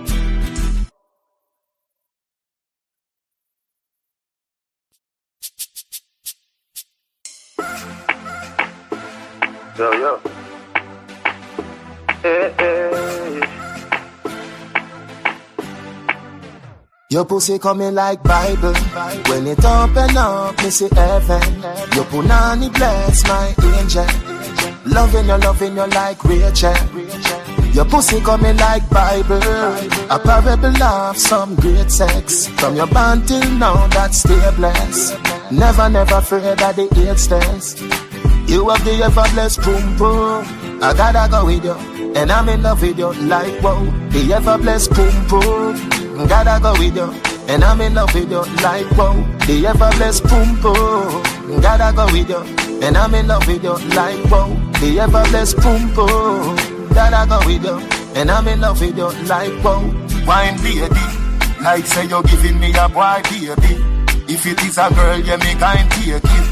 Squeeze up my body, what a birthday gift. Me say this a heaven when the skirt here lift. Your last man make your earth hear this. If your heart look already, me a first aid kit. Come in a me house, gal a world place this. Baby, you not afraid, call me burn rapist. I gotta go with you, and I'm in love with you like wow. The ever blessed boom boom. Gotta go with you, and I'm in love with you like wow. The ever blessed boom boom. Gotta go with you, and I'm in love with you like wow. The ever blessed boom boom. Gotta go with you, and I'm in love with you like wow. You no rank like this. Peace and love up on the head's high list. Me no kissy but me feel like this. When me see your movie style like lips, I know TV something gallery life this. Balance by your right wrist. When your foot there so high, girl, it is a flight risk. Come a fire house and me birthplace this. Baby, no brother Fred call me burn rapist. I gotta go with you, and I'm in love with you like wow. Buckler, bigger vibes cartel, thing call. Ever bless pum pum. Gotta go with you. And I'm in love with you like whoa. Hey, big up the vibes cartel, you know. I'm always a sing about the girl, I'm always a sing about love. Bad man, I love with the pan, we're not depend on hatred. We're not depend on hatred, and we're not depend on fuckery. Back to what I was talking about now. Right? I was talking about the apiru. And this is where it linked back to why slavery was so horrific. Right? Our people feel like this is what we do to them. So them do it back to we. And not even in the sense that them directly do it back to we, you know. They make others do the dirty work for them. They are all criminals. Them start out from criminals. Them go and them try to take a place that somebody else living in already. And them fail. And instead of them try go back and take it again, them go vilify the people who correct their injustice, right? And put the measures of correction, take that measures of correction, corrupt it, and put it back on the same people that corrected them in the first place. Which is why slavery was so horrific. Which is why I can't watch Roots past the first episode. The first episode is our life, a reflection of how life was amongst our people. And not even in the sense of, the true sense of what our people were like. Because blacksmith, all metallurgy, everything, nothing is new under the sun. All of the things that people said they discover now, our ancestors don't figure these things out a long time and establish the balance amongst the world, because not one piece of the pie can be bad. If one piece of the pie is bad, we have to address it and make sure that all of the whole is good. See?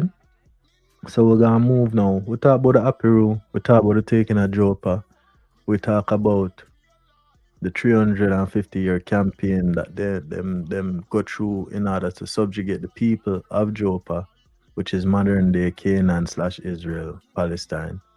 And now my question was, what happened to the apiru, the dirty ones, APIRU, or Habiru, HABIRU, after General Jehuti succeeded in the taking back of Joppa? The text of Papyrus Harris 500. I don't know who this Harris person is now, but in need for it's just a criminal, man. Like, why would you take the writings of a people and then name it after yourself? That is so diabolical. It is not even funny. Like, you gotta dig up my great grandfather grave and take out all the artifacts that we put in there with him and put it in a museum, and you go research it. And then you come back and tell me that alien, not even the people that you see the face all over these artifacts and everything. You see? Big thick nose and big thick lip. You see all of these things and they want to come say alien built it. When Picasso make a drawing, or Picasso or whoever, when somebody paint a painting, how you know that is his painting? He puts a signature on it in the bottom corner somewhere to highlight that he is the artist that created this art. Now, when you go to a place like Egypt and you see so much black people all over the place, and then you want to come tell me that E.T. come down from space and build this thing? Come on, man. Anyway, following the succession of General Jehuti, the fate of the occupying apiru was dictated entirely by the strict restoration of Ma'at, balance, which demanded that the chaos Isfet be neutralized, accountability enforced, and balance restored to the land. The text of Papyrus 500, Harris 500,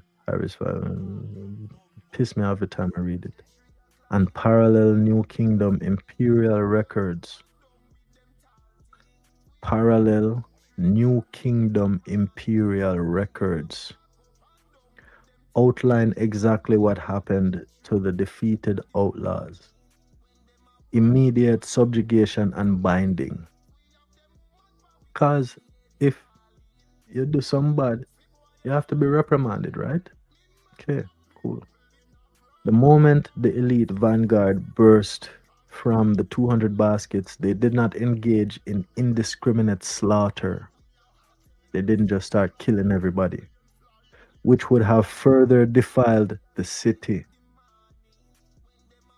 Instead, they executed a precise targeted arrest of the occupying faction. The text explicitly records that the soldiers laid hold upon the people and put them into fetters and collars, collar chains. That sound familiar? So you catch the bad people and you put them in collared chains. The outlaws who had thrown Joppa into lawlessness were systematically stripped of their weapons and bound in heavy rope and bronze manacles. Dispersal as imperial state captives. Under the law of Ma'at, the cosmic penalty for defiling a land and halting its righteous productivity was the forfeiture of personal freedom. You hear that? Read that again. Under the laws of Ma'at, the cosmic penalty for defiling a land and halting its righteous productivity as the forfeiture of personal freedom was the forfeiture of personal freedom. The bound apiru were marched under heavy military escort out of Joppa and sent south into Egypt. The offering to Amun-Re. As stated in Jehuti's final dispatch to the throne, the captives were formally dedicated to the estate of Amun-Re or Amun-Ra. Labor force. Once in Egypt, they were stripped of their identity as independent raiders and integrated into the state apparatus as apiru. APERU. The Egyptian rendering of apiru, APIRU. State laborers, right? So the Egyptian rendering apiru. Let me read that again. They were stripped of their identity as independent raiders and integrated into the state apparatus as apiru, state laborers. They were assigned to royal quarrying teams, agricultural fields, and massive public building projects to physically construct the temples that honored cosmic order. Absolute disruption of their faction. The leadership structure of the apiru in Joppa was permanently broken. The rebel chief, who had been struck down by Thutmose III's scepter inside Jehuti's tent, was taken as a high-value trophy of war, paraded before the pharaoh to visually demonstrate that the rebel of Joppa had fallen beneath Egypt's feet. By separating the leader from his followers and removing the entire faction from the Levant, the seed of chaos in that specific region was completely eradicated and balance was restored. Purification and reset of Joppa. With the apiru cleared out, the physical city of Joppa was purified. The looted pharaonic granaries were replenished. The desecrated regional administrative spaces were cleansed, and a loyal Egyptian garrison was permanently stationed inside the citadel.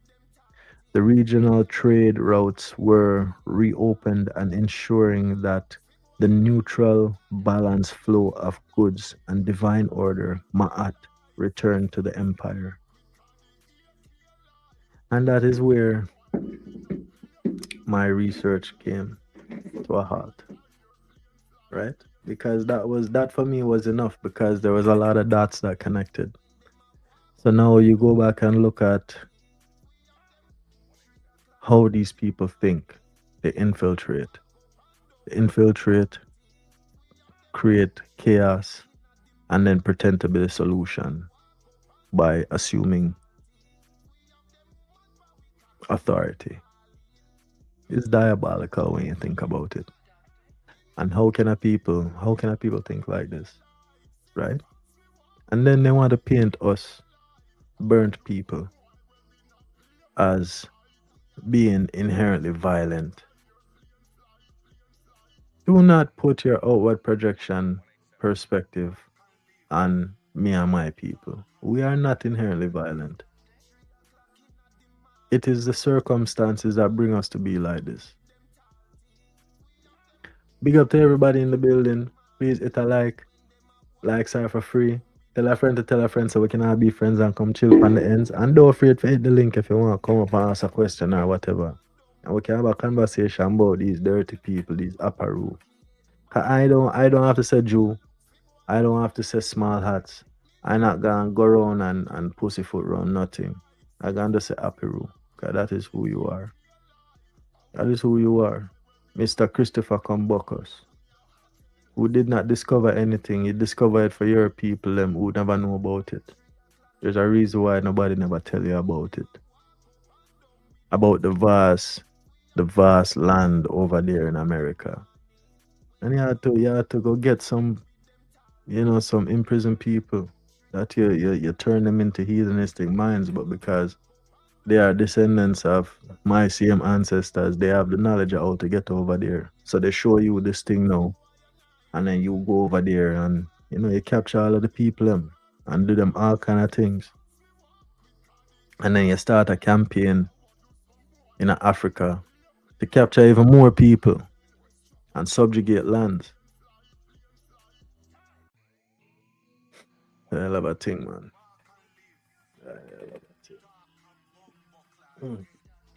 I don't know. Maybe nobody wants to listen to this because I'm not talking about no bad bitches or not talking about the red pill cult talking points or none of them things. I don't have no time for no bullshit, man. I am radical. I am a revolutionary. And I'm going to talk about things that I think really matter.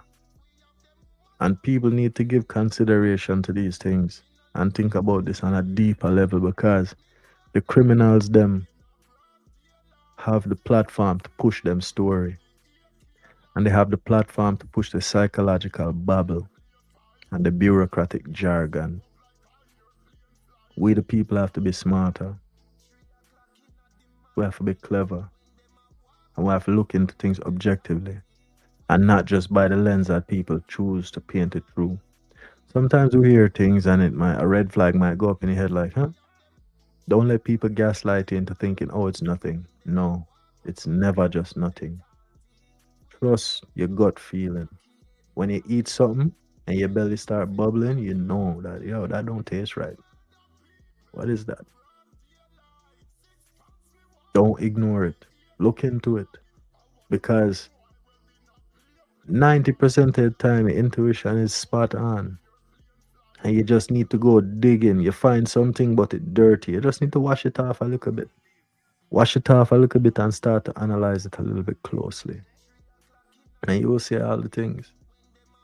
Now, can you imagine these apiru people, they go in and they capture a place and they subjugate the people, and they're of heathenistic minds, so they don't mind killing people and lying to people, right? Telling people lies, telling the goyim lies in order to get the point across and to solidify the objectives. They have this thing called the Samson option. This in particular is very diabolical, but I think it's just a story, in my opinion, because realistically, I don't fear death. See, everybody wants to go to heaven, but nobody wants to die. I don't fear it. When my time come, I can't stop it. Everybody have to die. Nobody live forever. And I don't want to live forever. I want to see what else is in store. Right? Because this is the thing, there's body and mind. Can kill the body, but never the mind. And energy can never be destroyed, only transformed. So, I don't fear things. Not even losing this thing that I'm talking to people on, because at the end of the day, I didn't make YouTube. right? Somebody just put a button there that I can click and go live. I'm just here talking my mind. And I don't even want no monetization. I don't want to take nobody's money, because then when I take your money, you're going to want to come and filter what I can say. Even Anton Daniels got to filter what he says, because it's all about the bag. He chasing the bag. I'm not chasing no motherfucking bag. I'm chasing, seek ye first the kingdom of heaven, and all things will come unto you. That is what I'm chasing. And I'm worried about what coming on to me. I'm worried about what I'm chasing. Big up to everybody in the building. Please make sure you like the video. Hit the like button. Likes are for free. And the best things in life are free. Tell a friend to tell a friend, so we can all be friends and come and chill on the ends. What can we do with the time that we have? What can we do with the time that we have? We can review some videos. Let's see now.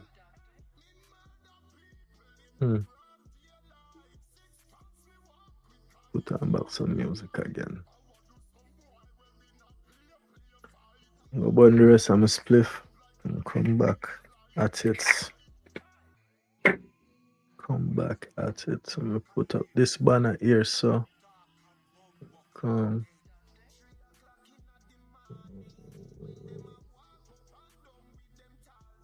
Put that up there, so I'm gonna play a music.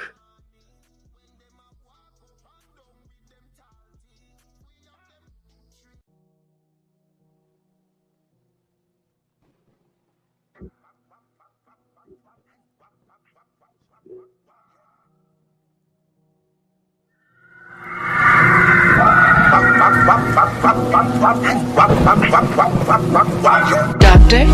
Scope on my clock. Some guns out of my clock.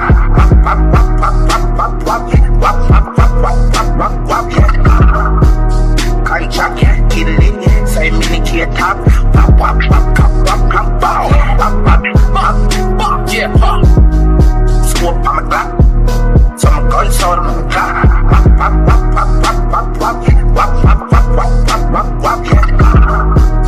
Contract, get it in. Say mini kid top.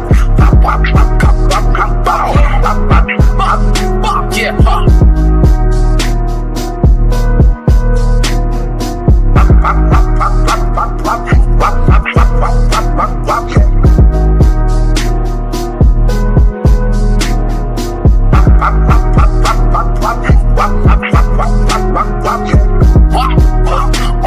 every time I shed a tear, me the body got a drop. Gunshot, chop, one op. And I heard about the list. There's money on my head, but I ain't worried about the shit. Yeah, you better hurry up your head. Keep shooting when I'm chopping, he ain't worried about no dread. Scope on my clock. Some guns out of my clock.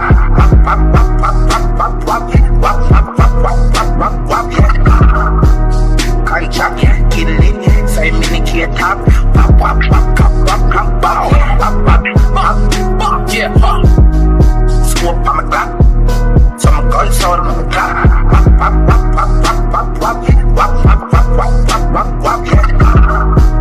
Contract, get it in. Say mini kid top.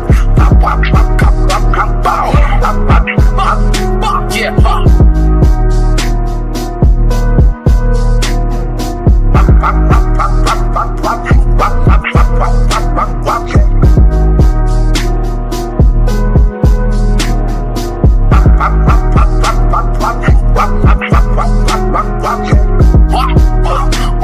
every time I shed a tear, me the body got a drop. Gunshot, chop, one op. And I heard about the list. There's money on my head, but I ain't worried about the shit. Yeah, you better hurry up your head. Keep shooting when I'm chopping, he ain't worried about no dread.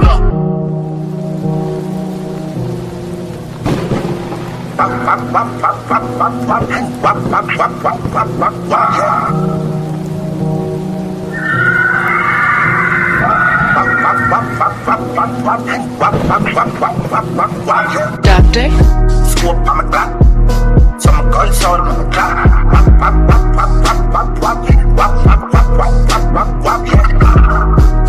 Contract, get it in. Say mini kid top.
I just want to say something real quick again, right? So we talk about this place named Jopa and how Pharaoh Thutmose III, after sending General Jehuti to go re-establish balance in this place, right? Jopa is modern day Tel Aviv. Tel Aviv over in that place that them want to call it is real. Jopa is modern day Tel Aviv. Zin?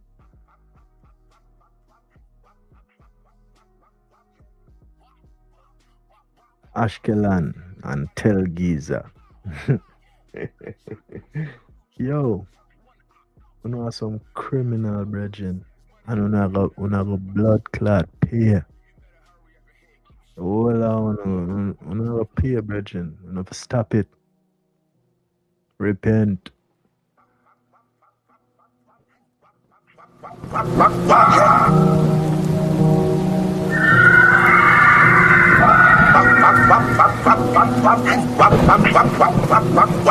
Doctor?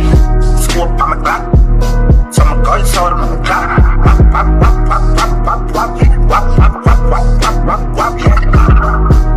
Can't chuck it, get it in. Say mini kid top. Yeah, scoop on my clock. Some guns out on my clock.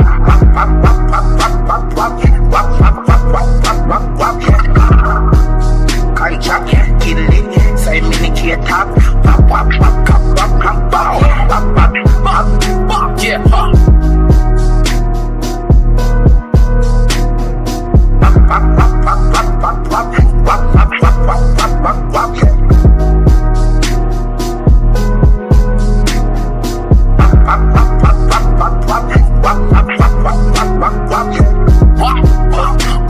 every time I shed a tear, me the body got a drop.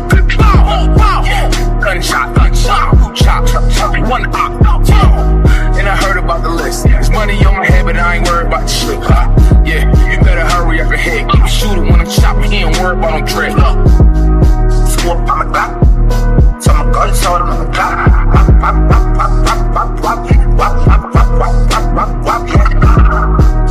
Can't chuck it, get it in. Say mini kid top. Yeah, scoop on my clock. Some guns out on my clock.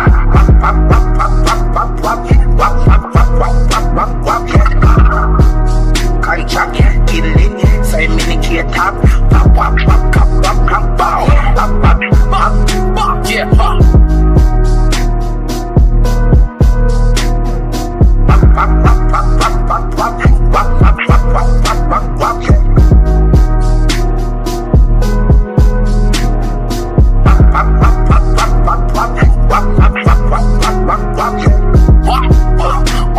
every time I shed a tear, me the body got a drop.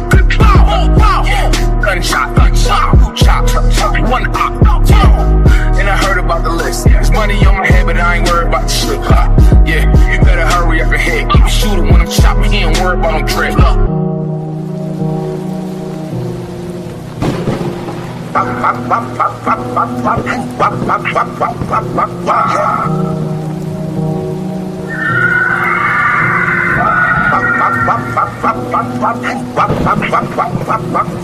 Doctor? Scoop on my clock.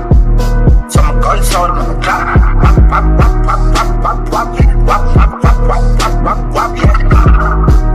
Can't chuck it, get it in. Say mini kid top. Yeah, scoop on my clock. Some guns out on my clock.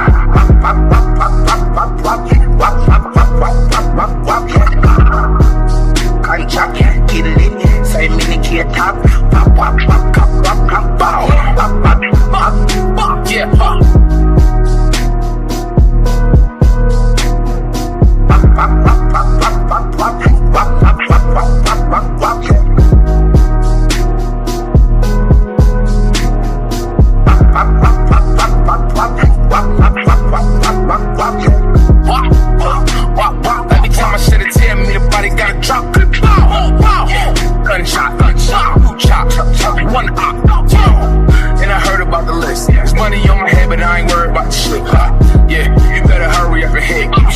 I'm chopping, he ain't worried about no dread.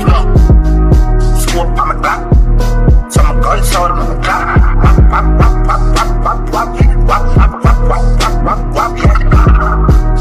Contract, get it in, say mini key top.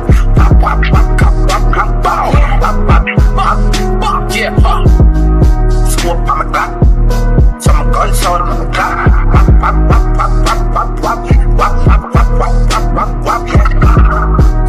Contract, get it in, say mini key top.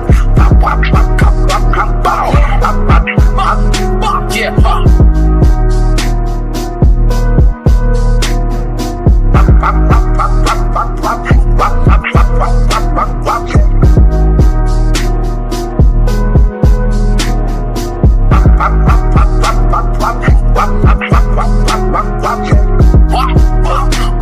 every time I shed a tear, me the body gotta drop. Gunshot, chop, one op. And I heard about the list. There's money on my head, but I ain't worried about the shit. Yeah, you better hurry up ahead. Keep shooting when I'm chopping, he ain't worried about no dread.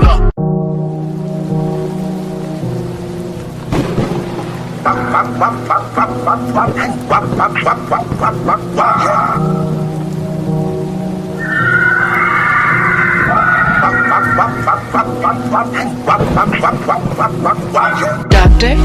Scope on my Glock, so my guns out on my Glock.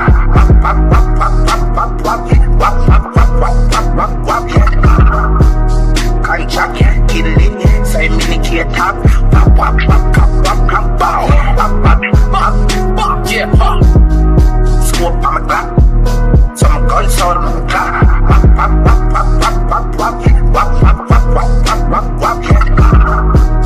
Contract, get it in, say mini key top. Yeah,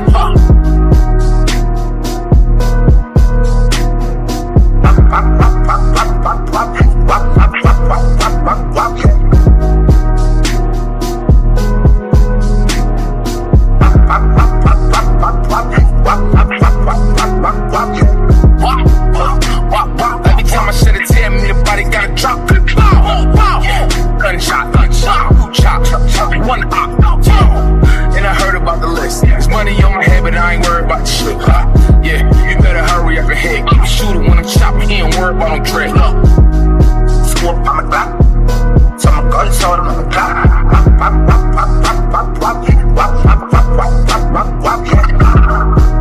Contract, get it in, say mini key top. Yeah, scope on my Glock, so my guns out on my Glock.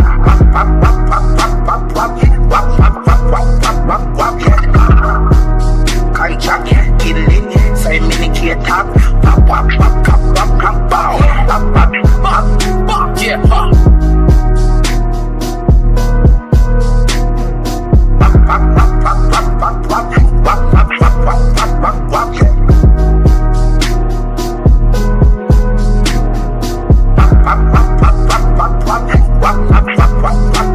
Yeah,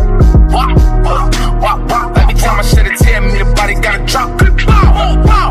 Gunshot, chop, one op. And I heard about the list. There's money on my head, but I ain't worried about the shit. Yeah, you better hurry up ahead. Keep shooting when I'm chopping, he ain't worried about no dread.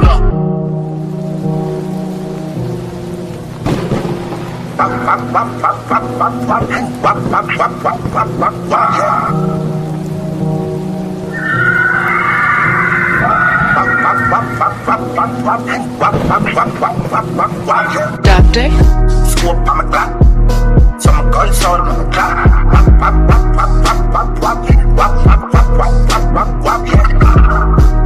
Contract, get it in, say mini key top.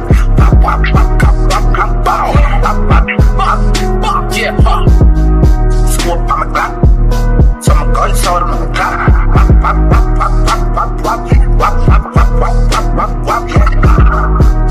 Contract, get it in, say mini key top. Yeah,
Doctor?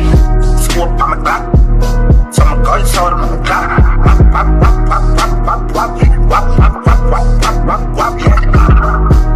Contract, get it in. Say mini top.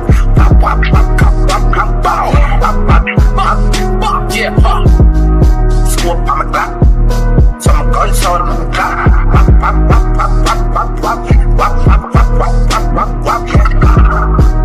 Contract, get it in. Say mini top. Yeah,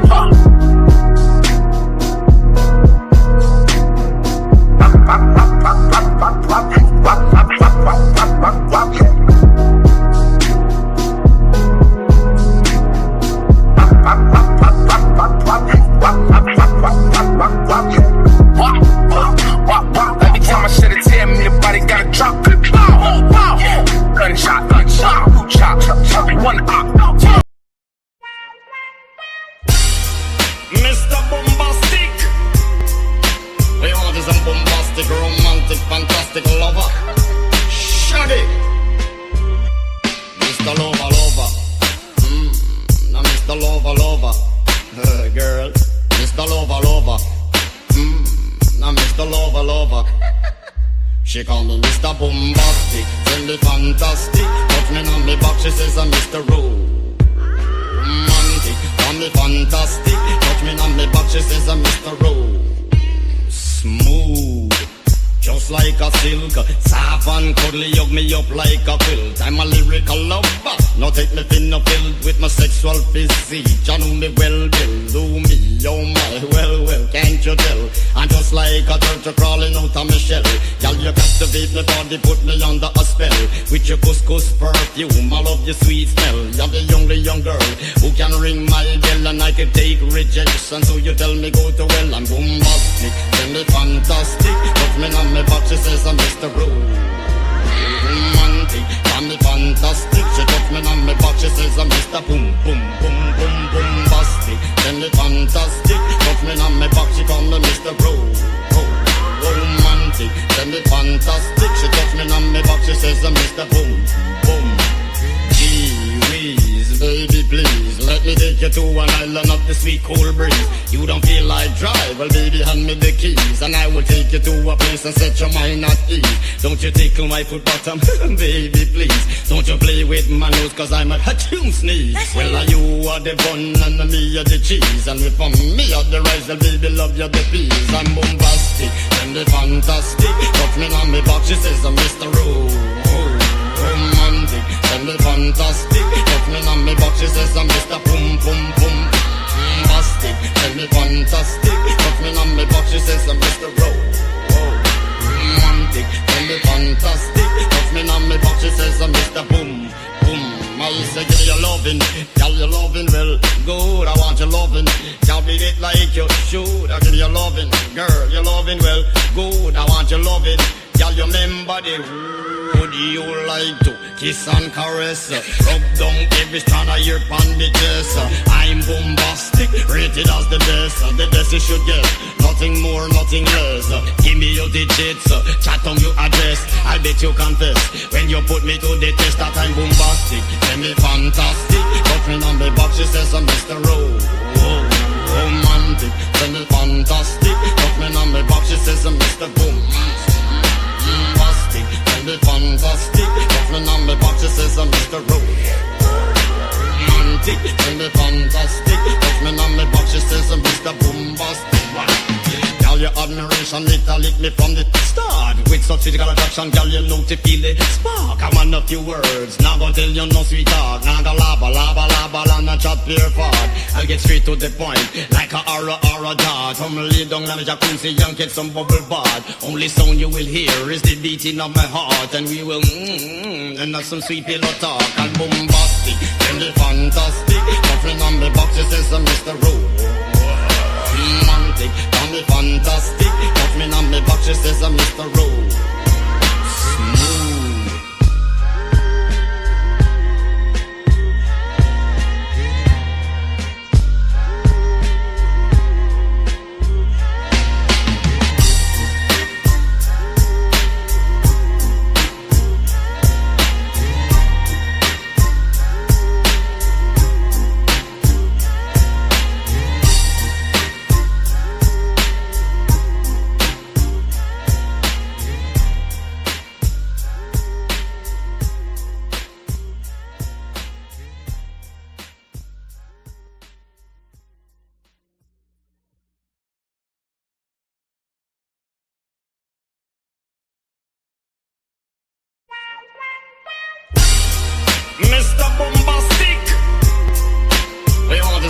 bombastic, romantic, fantastic lover.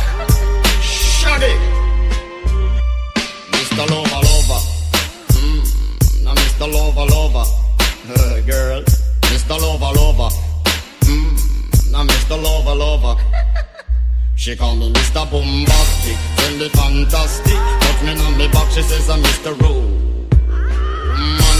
Call me fantastic, touch me on me back, she says I'm Mr. Smooth, just like a silk. Soft and cuddly, hug me up like a quilt. I'm a lyrical lover, now take me thin or filled with my sexual physique. You know me well, Bill, do me, oh my, well, can't you tell? I'm just like a turtle crawling out of my shell. Y'all, you captivate me body, put me under a spell. With your couscous perfume, I love your sweet smell. You're the young girl who can ring my bell, and I can take rejection. So you tell me go to well, I'm bombastic, tell me fantastic. Look me on me back, she says I'm Mr. Romantic, call me fantastic. She touch me on me back, she says I'm Mr. Boom, boom, boom, boom, bombastic. Tell me fantastic, touch me on me back, she call me Mr. Romantic. Tell me fantastic, she touch me on me back, she says I'm Mr. Boom, boom.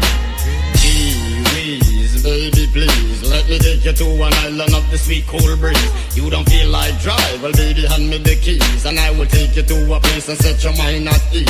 Don't you tickle my foot bottom, baby, please. Don't you play with my nose, cause I'm a hatchoon sneeze. Well, you are the bun and me are the cheese, and if me are the rice, well baby, love you the peas. I'm bombastic, and the fantastic. Touch me on me back, she says I'm Mr. Romantic, tell me fantastic. Touch me on me back, she says I'm Mr. Boom, boom, boom. Bombastic, tell me fantastic. Touch me on me back, she says I'm Mr.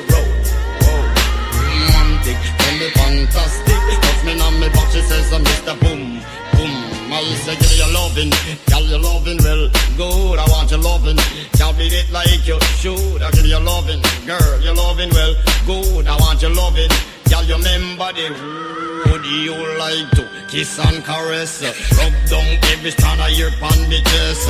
I'm bombastic, rated as the best. The best you should get, nothing more, nothing less. Give me your digits, chat on your address. I bet you confess when you put me to the test that I'm bombastic. Tell me fantastic, touch me on the box, she says I'm Mr. Romantic. Tell me fantastic, touch me on the box, she says I'm Mr. Boom. Tell me fantastic, touch me on me back, she says I'm Mr. Romantic. Tell me fantastic, touch me on me back, she says I'm Mr. Bombastic.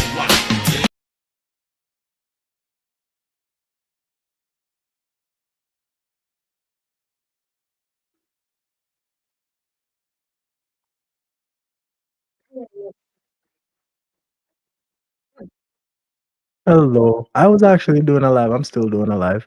But somebody told me that you were live, so I thought I'd come through. I haven't been listening.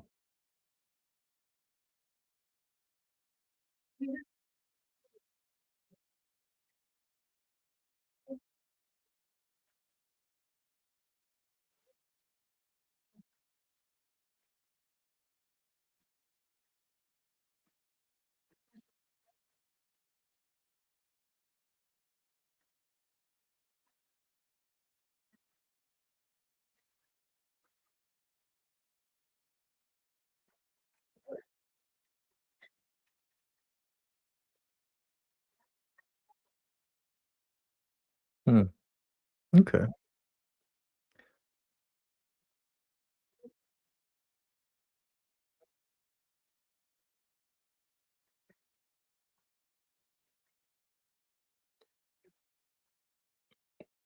My mind work different from other people, right? My type of thinking is that there is no spoon. So to answer your question, it is not necessarily I wouldn't necessarily focus on people, it is an ideology.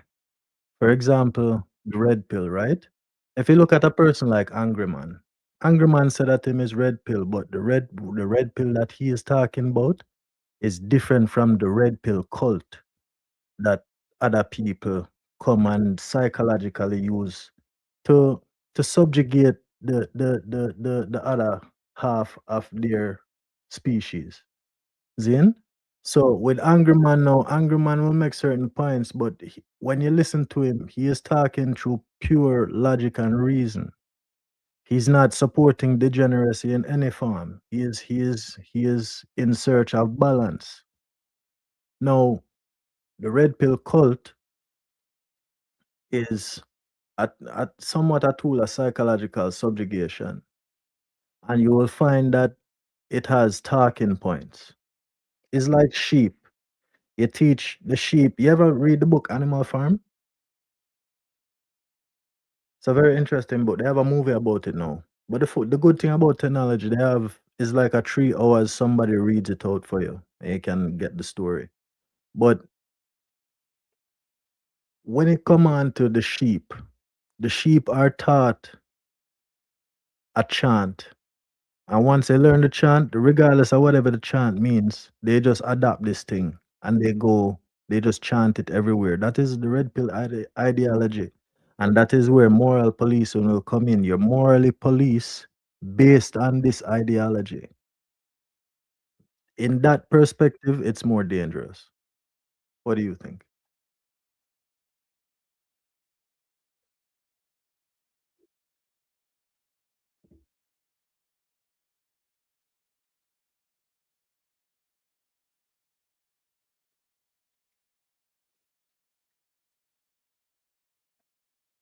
No, I'm putting it on the ideology. The ideology is a choice, right? You can choose to follow this thing or you can choose to look at it objectively.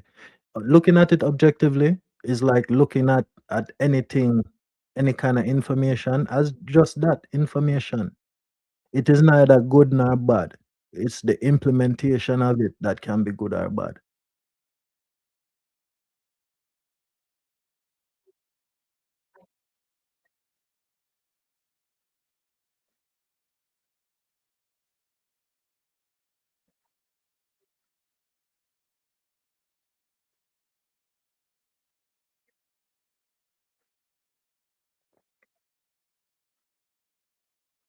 All right, let me focus on one word that you just said, indoctrination. What is indoctrination? In this era that we live in, where there is no slavery, right? Kinda. There is, but there isn't. It's not upfront in your face. Indoctrination is a choice.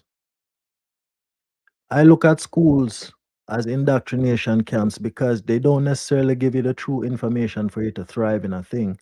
They give you the information, enough information to be good at something, but to be subjugated by somebody. Classes like ethics and things like that, right? But indoctrination is a choice in this day and age. You see something, it look good, and without even digging into it further enough to see if it is all the way good, you don't scrutinize it enough. You just adopt this thing and take it and run with it. And you use this ideology as the rod of correction for your moral policing. So any correction or any moral policing you do, it is rooted in this ideology. Does that make more sense?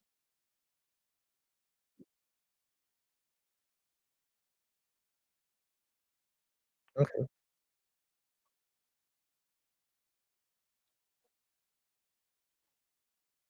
Hmm. Yeah.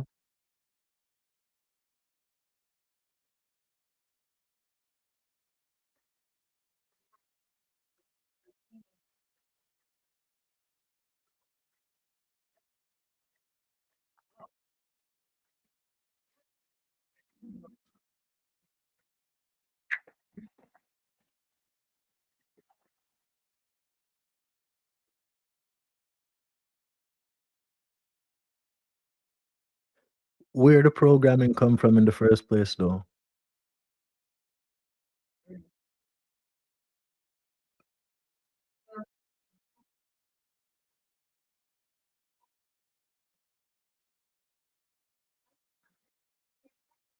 Yeah. Ah, the algorithm. That is the one word that just light up that light bulb in my head, right? So the algorithm is a system that gives you more of what you are interested in. So I then ask this question: why is it that chaos and animosity is more popular than actual order and information and balance?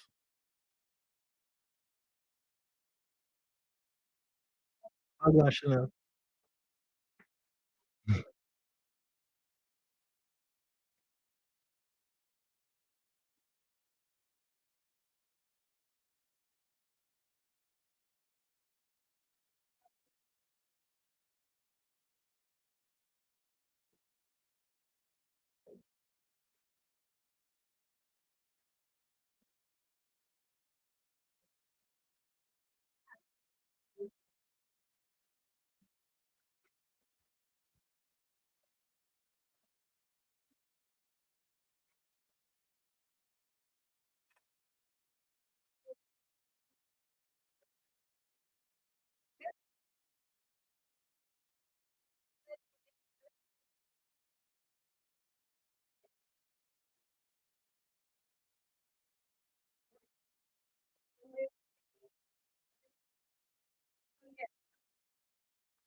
No, because it's so interesting because you even go on Facebook and because of when you link up Facebook to your phone book in your phone, it gives you recommendations of people that you might know through that.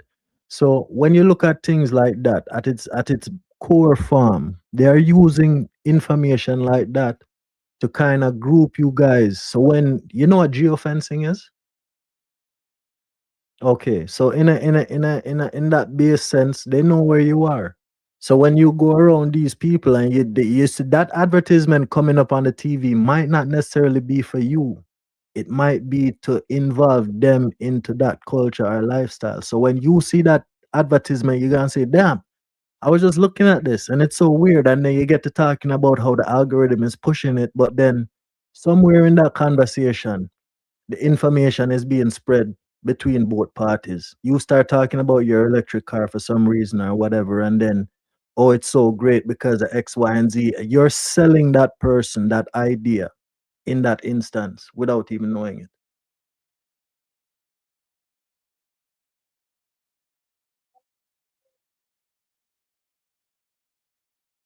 Why you don't want to be underneath me?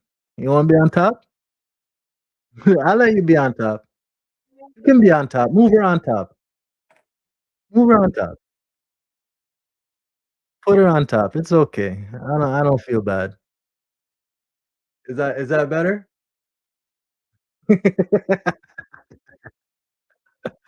Damn, balance.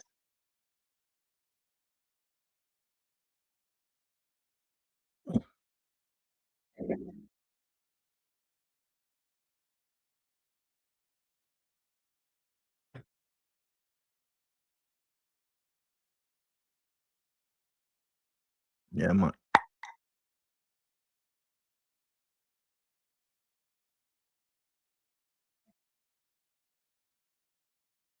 Yes. Why is that such a hard thing to grasp? Why? Because let me let you do your thing.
I appreciate you, my sister. Thank you very much.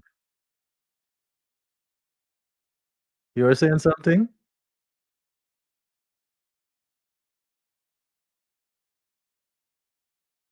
No, the reason why I say angry man balance is because it's not because he can just blow up on a whim at some little foolishness because he choose is a choice. Being angry is a choice. I'm not talking about the angry aspect. I'm talking about the man. Zin, the things that he talks about. If you can strip away the angry part and look objectively at just the man and the words of the man, it makes sense. It's fair and balanced because even when I challenge it in the few times that it happened, he can come to a point where he says, you know what, either I don't want the smoke, or he can come to a we can come to a understanding. I don't want to give them examples because it can highlight conflict. Anger, huh? All right, let me give you the example. Fuck it. Because you want it, I'm gonna give it to you. Angry Man was talking about the women in America that come to Jamaica on vacation. And I was telling him what happened to said women when they come for vacation. Vacation, right? Yeah. So hold on. So I want to apologize in advance because I was somewhat no, for myself, because I'm gonna tell you how I challenge him, and I'm gonna tell you how he digress.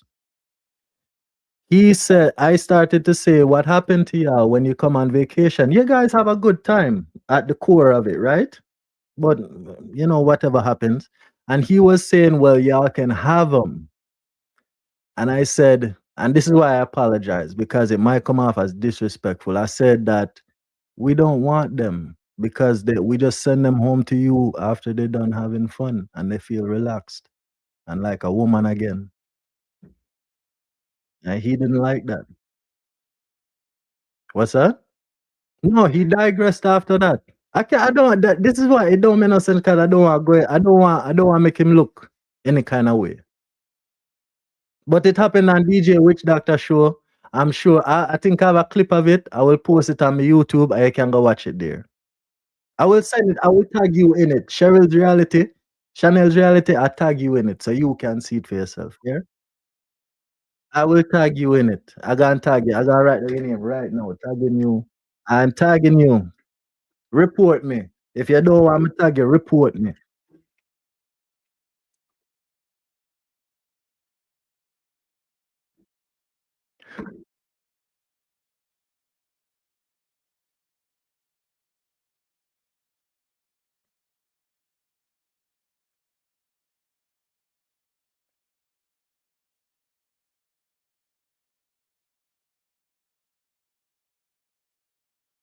But still, I don't think about it like that because at the end of the day, girls just wanna have fun.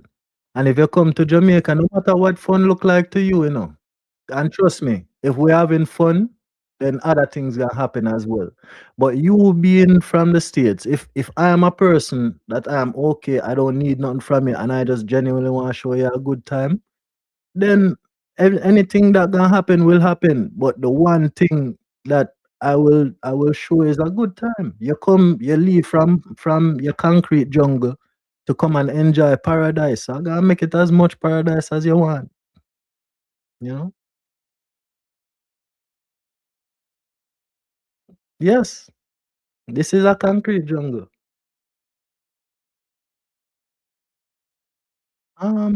Think like two. Yeah, nothing wrong with that. But your city can't fit in mine. But your city cannot fit in my paradise.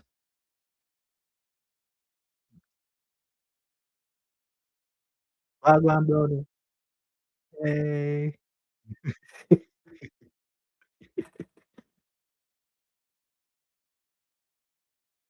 But I did want to answer. No, I wanted to answer me. I don't want what she said to go over my head, but I had forgotten. Just summarize it in a quick question. No, I was talking to me. It's not all about you, Shmo.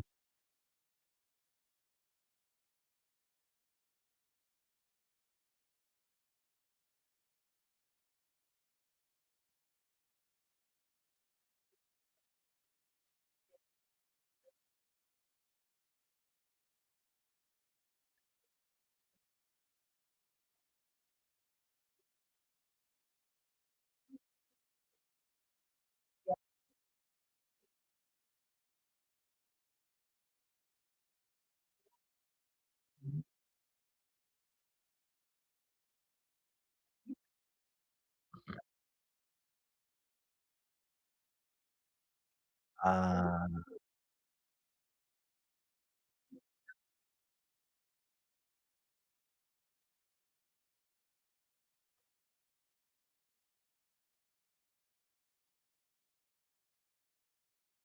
oh.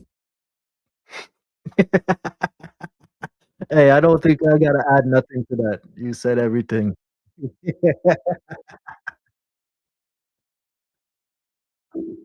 Thank you.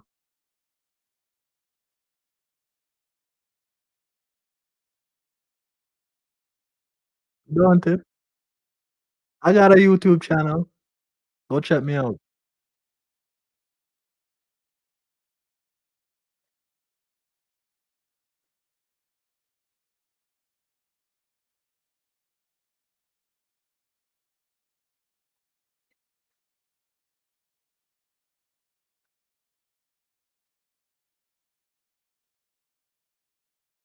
Where are you though? I don't think so. Is that a smile?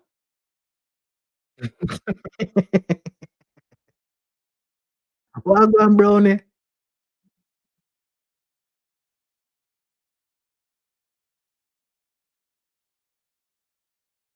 Brownie, you look nice. Well on. I'm good, thank you. How are you?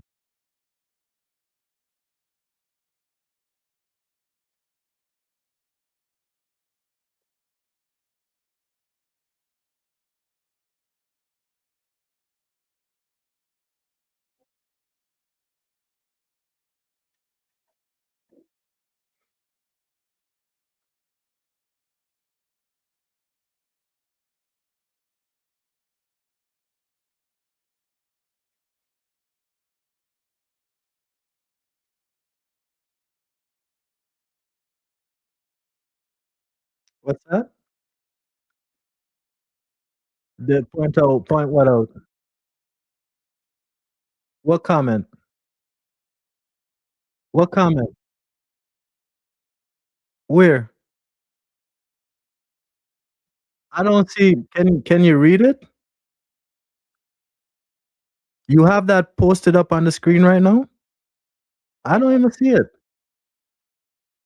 I don't even you see sometimes you guys sometimes other people see things that I don't see. You see when something is consigned into oblivion, it's like it's like I don't I cuz I can't see what you're talking about right now. So I'm sorry. Hush.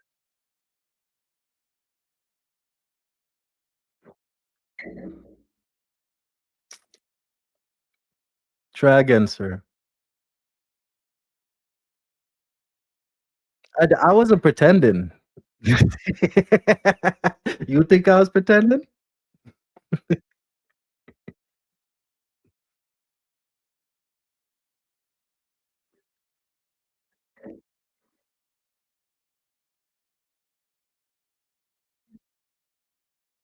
Hey, Jesus am my brethren. I don't know. I don't know if you gonna use my brethren to rebuke me, something wrong with that.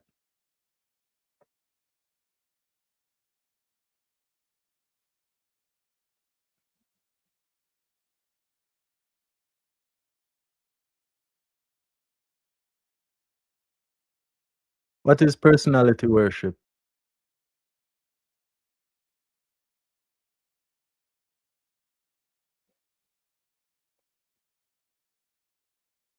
Listen to the comment. I'm gonna point out something to you guys, and this gonna go back to the pride comes before the fall and the whole moral policing thing, right? Look at this person's comment.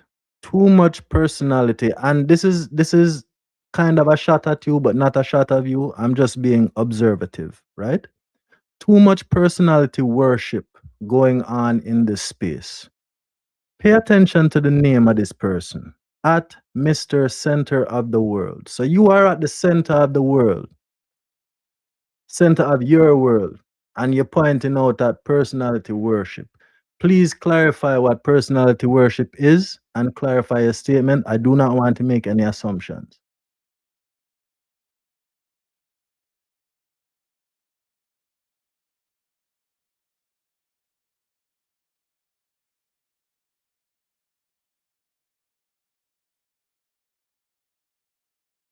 I connect that.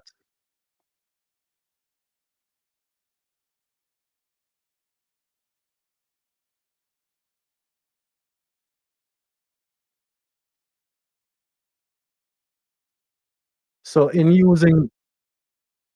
saying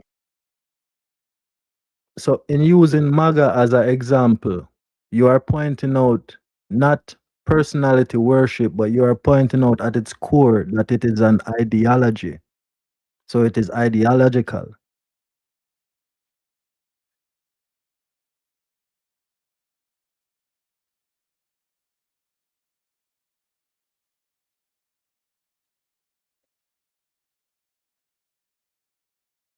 Ah,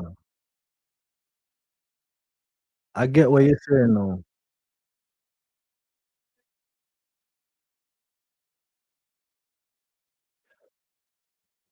I get that because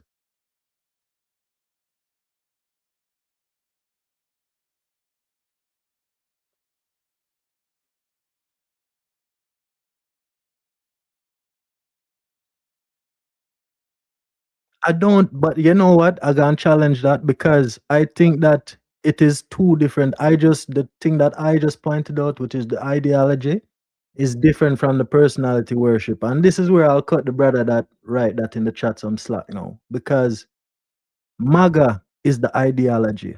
Make America great again. That is the message, the slogan, right? That is the message. The core message of what everybody is fighting for. But the personality worship coming now when you're looking at MAGA, but it's Donald Trump. You're no longer looking just at MAGA, you're looking at the person that is supposed to make this thing happen. And at that point in time, he can tell you anything just to get your vote. And once he's in power, then fuck you.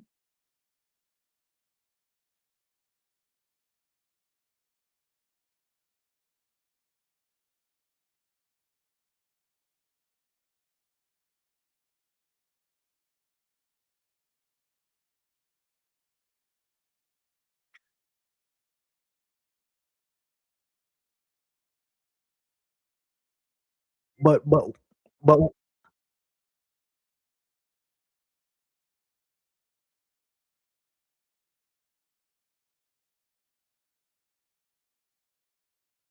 But what I just said complements that though, because they are following hold on, no, they are following the ideology, they are following MAGA, right? And they have attached the ideology to the person.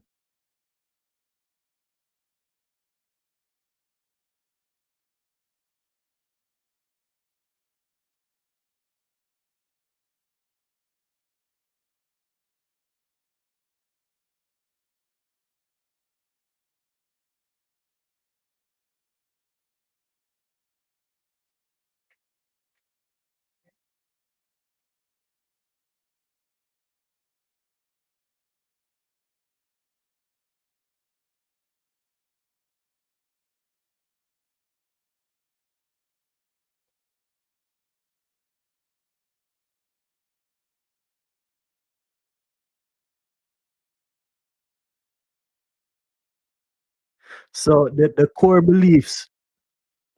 beliefs and values part, right? That is the important part. That is what everybody is following. But instead of sticking to that perspective, they have attached that perspective to the person. So instead of worshiping the outcome that they want, they attach that, they personify that into this person.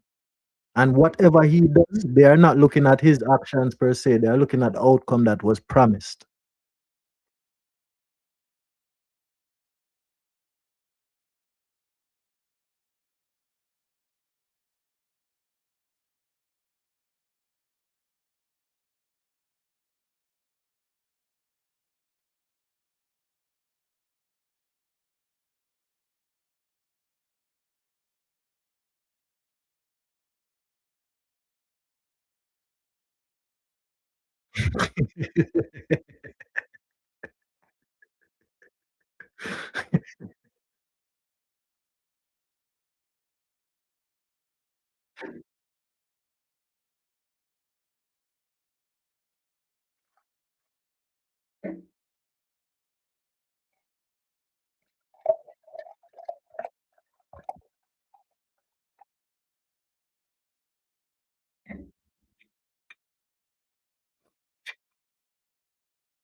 Yes, yes.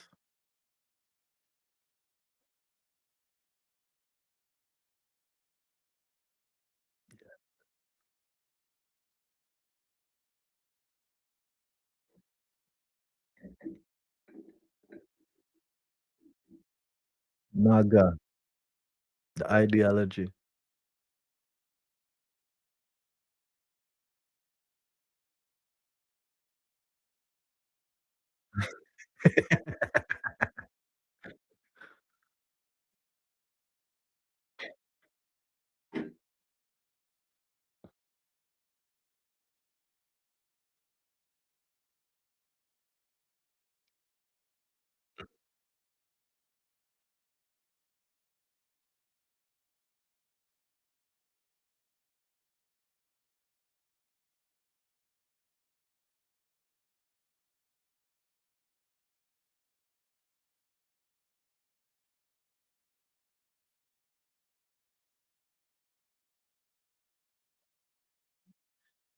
Hey, them when you see things like that, that is symbolism for people doing them fuckery works, them science.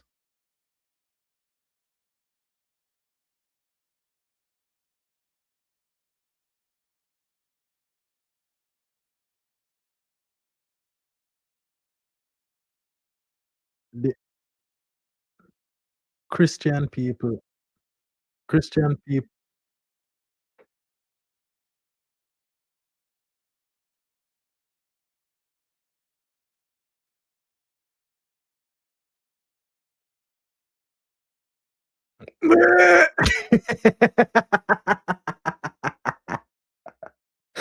Bumper clat.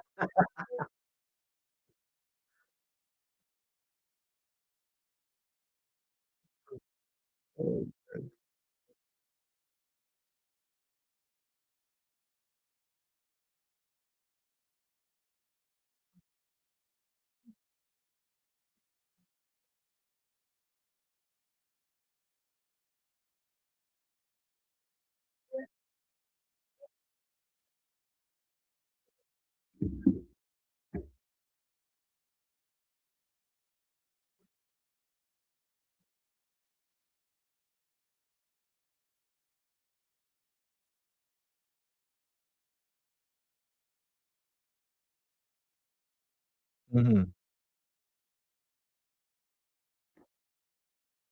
Well done, bro. Yeah, sir.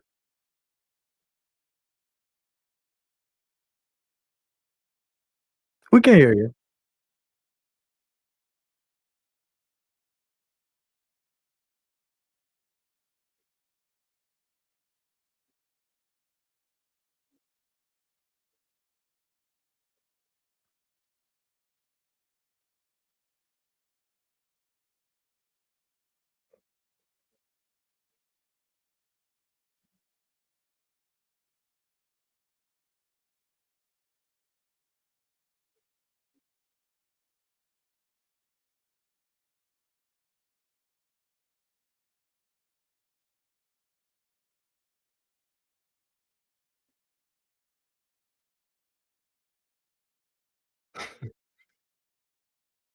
Who said that?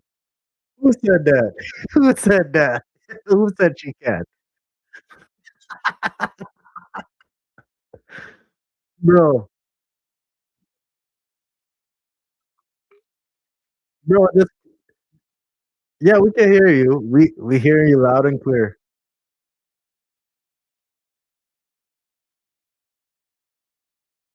Strong presence.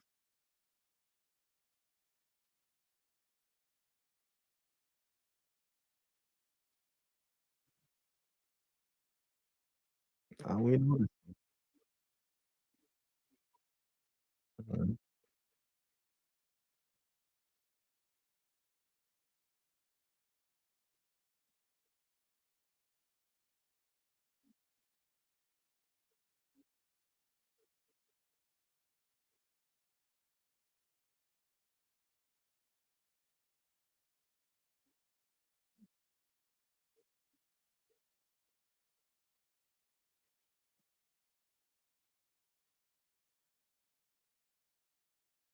So it's some vanity type thing.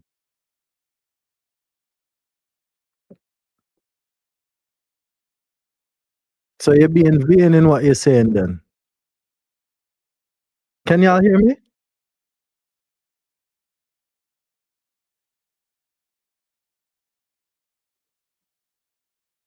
And we're not talking about Donald Trump. We talking about what you just told us. We talking about what you just told us.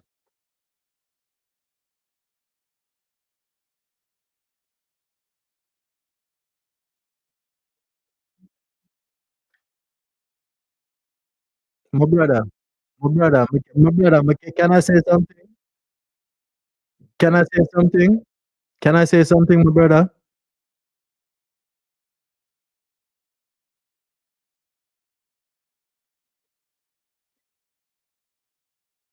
This is the thing though, Rice is digging a grave for himself because he's proving exactly the dots that I pointed out in his comment and his name.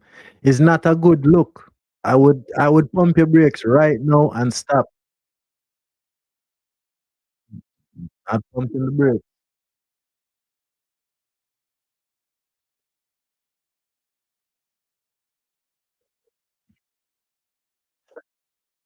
All right, let me ask you a question on that, right? Why are you the real deal?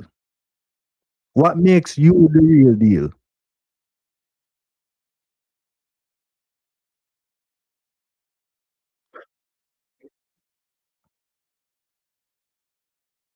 Yeah,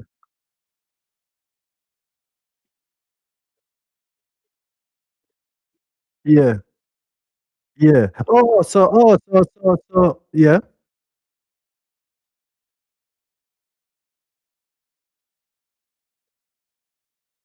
Oh, so you run the world. So Ola, let me ask you another question, right? So since you have figured out life so much, that means that you are a kazillion, what them call it, a trillionaire, kazillionaire. You have all the money in the world then. You figure it out, right?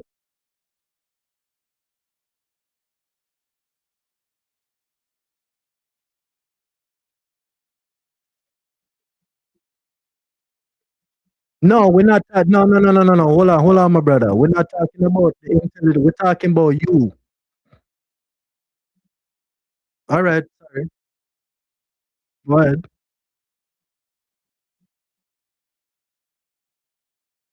Hmm. Yeah. Okay. Yeah. All right.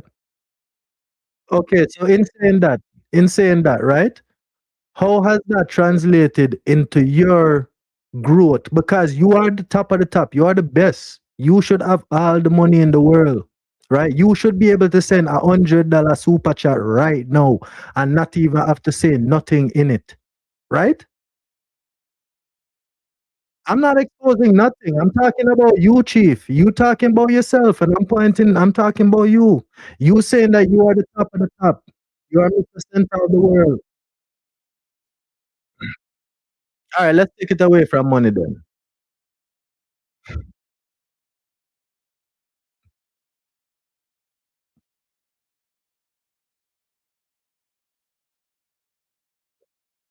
Call him. Call him right now. I dare you. I challenge you. Call him. Call him. Why say it if you don't have nothing to prove?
He crazy. He crazy.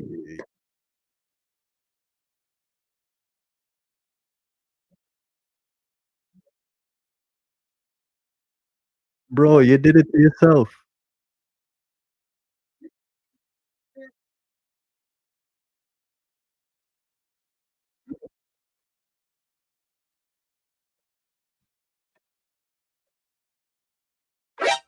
What?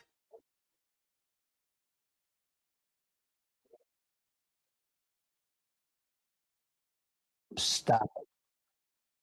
Right. I was addressing what you were saying.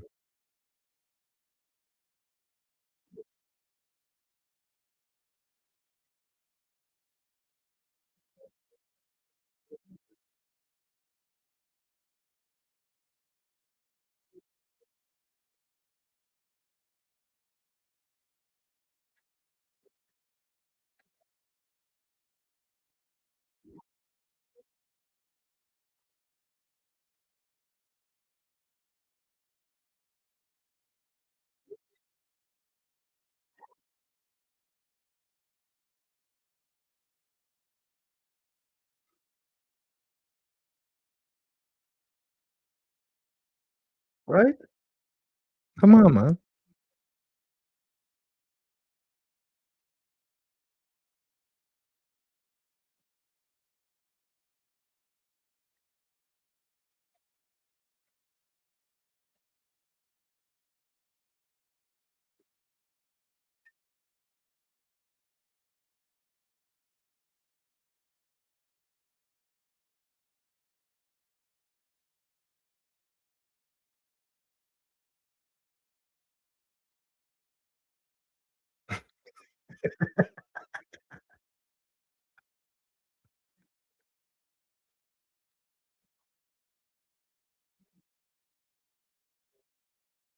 No,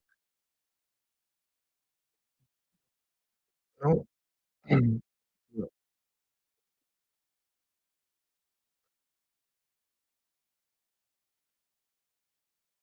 I think so.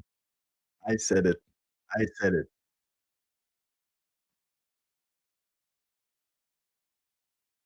I said it.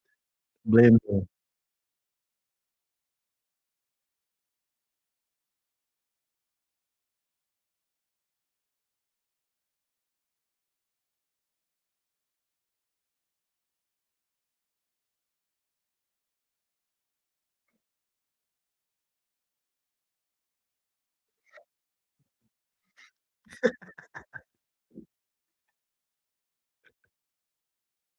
Gotcha, bitch.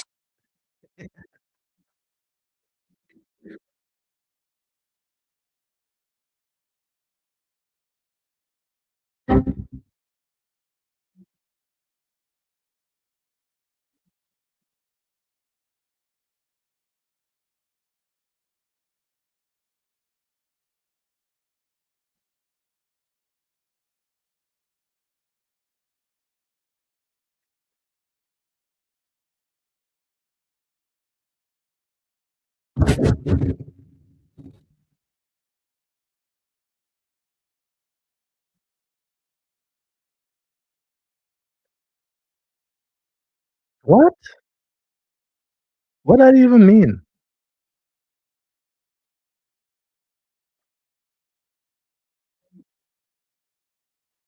Shut up, bitch!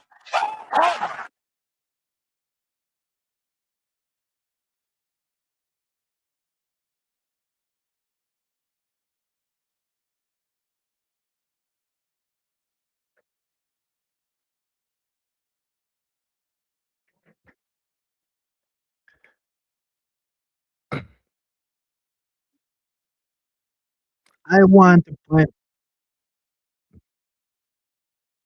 So I want to point something out. Hold 1 second, Chanel, please. I want to point something out that is in direct contradiction to your own words.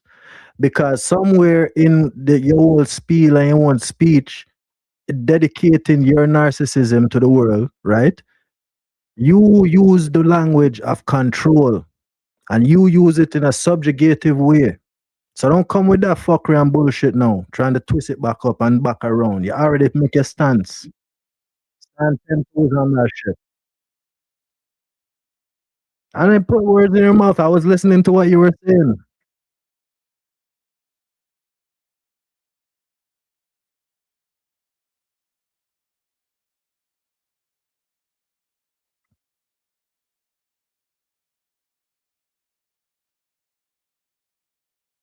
Dog, you know what? I used to care. I used to care. No, I used to care. It's not that I don't. I used to care. I used to care. I used to care. I cared 5 minutes ago. I cared 5 minutes ago.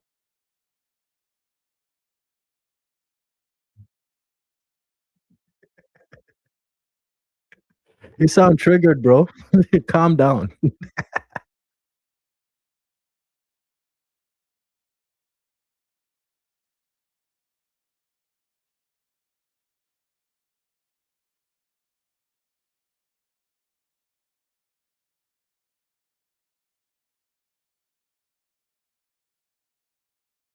Um,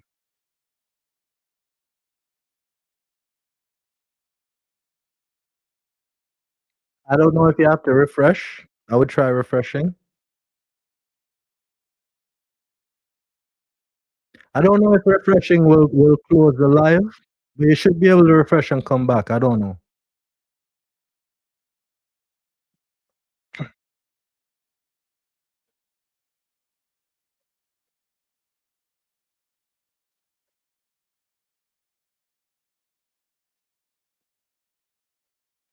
I thought you would have known I was joking when I said the shit that I said.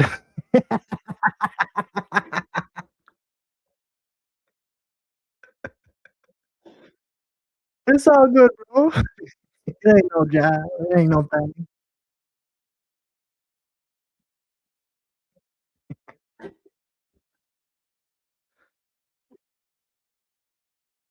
I'll be right back.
I'll be right back.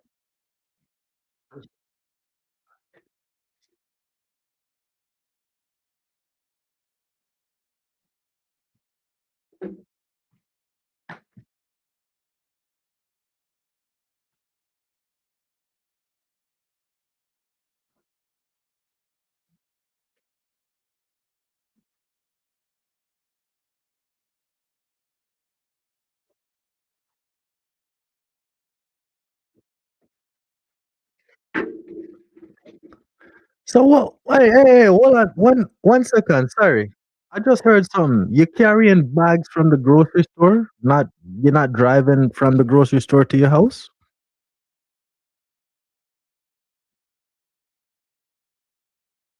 I'm just asking a question, bro. I'm asking. Okay, so say that then. Nothing wrong with that. Why you getting so defensive and triggered? Come on, man. I just asking a question. Sheesh.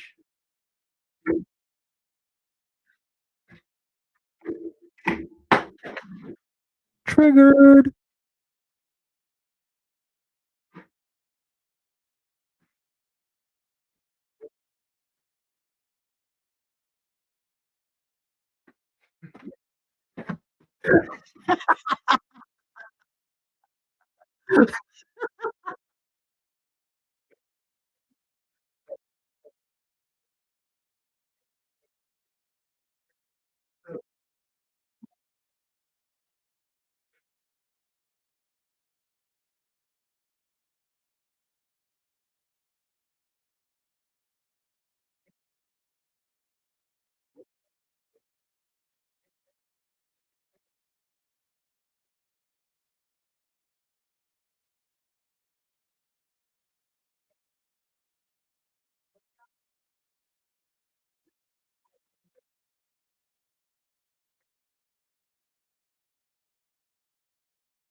If this was a car, I would start pumping the brakes.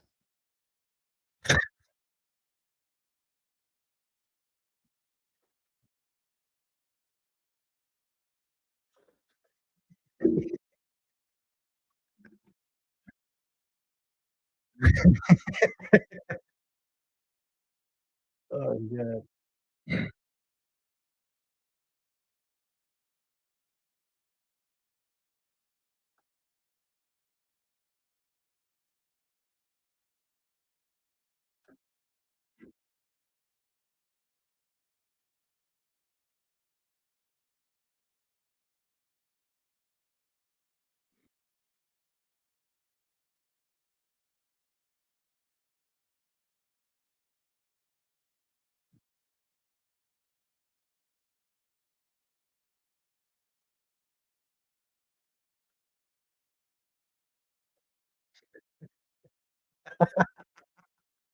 So, question, bro.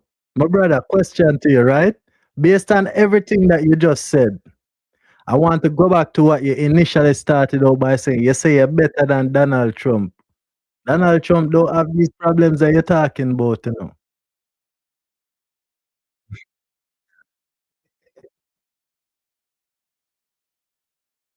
Hold on, no, but hold on. You're starting a war right now over your emotions. You need to keep them in check and listen to what I'm saying, right? You are a very emotional person. I like this. You are a cat, and that's fine. But you can hear me now, right? Okay, so let me finish what I'm saying, and then you got it after that. You are a kitten looking in the mirror, seeing a lion's reflection. That is not reality, sir. We need to be rooted in reality. I don't have to prove it. I don't have to prove it. You are proving it.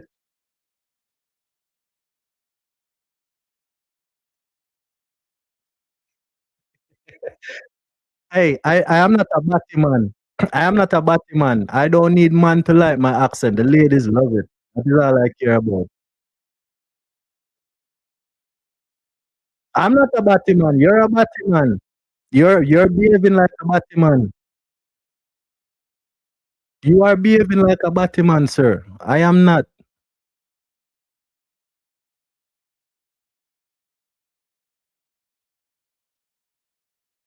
I just pointing out.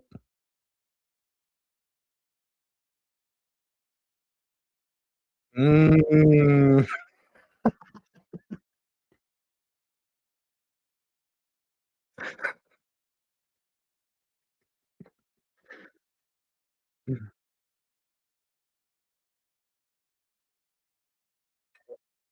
hey,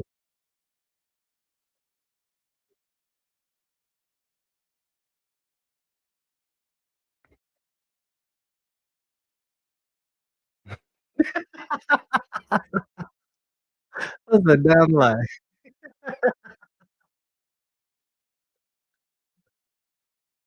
What?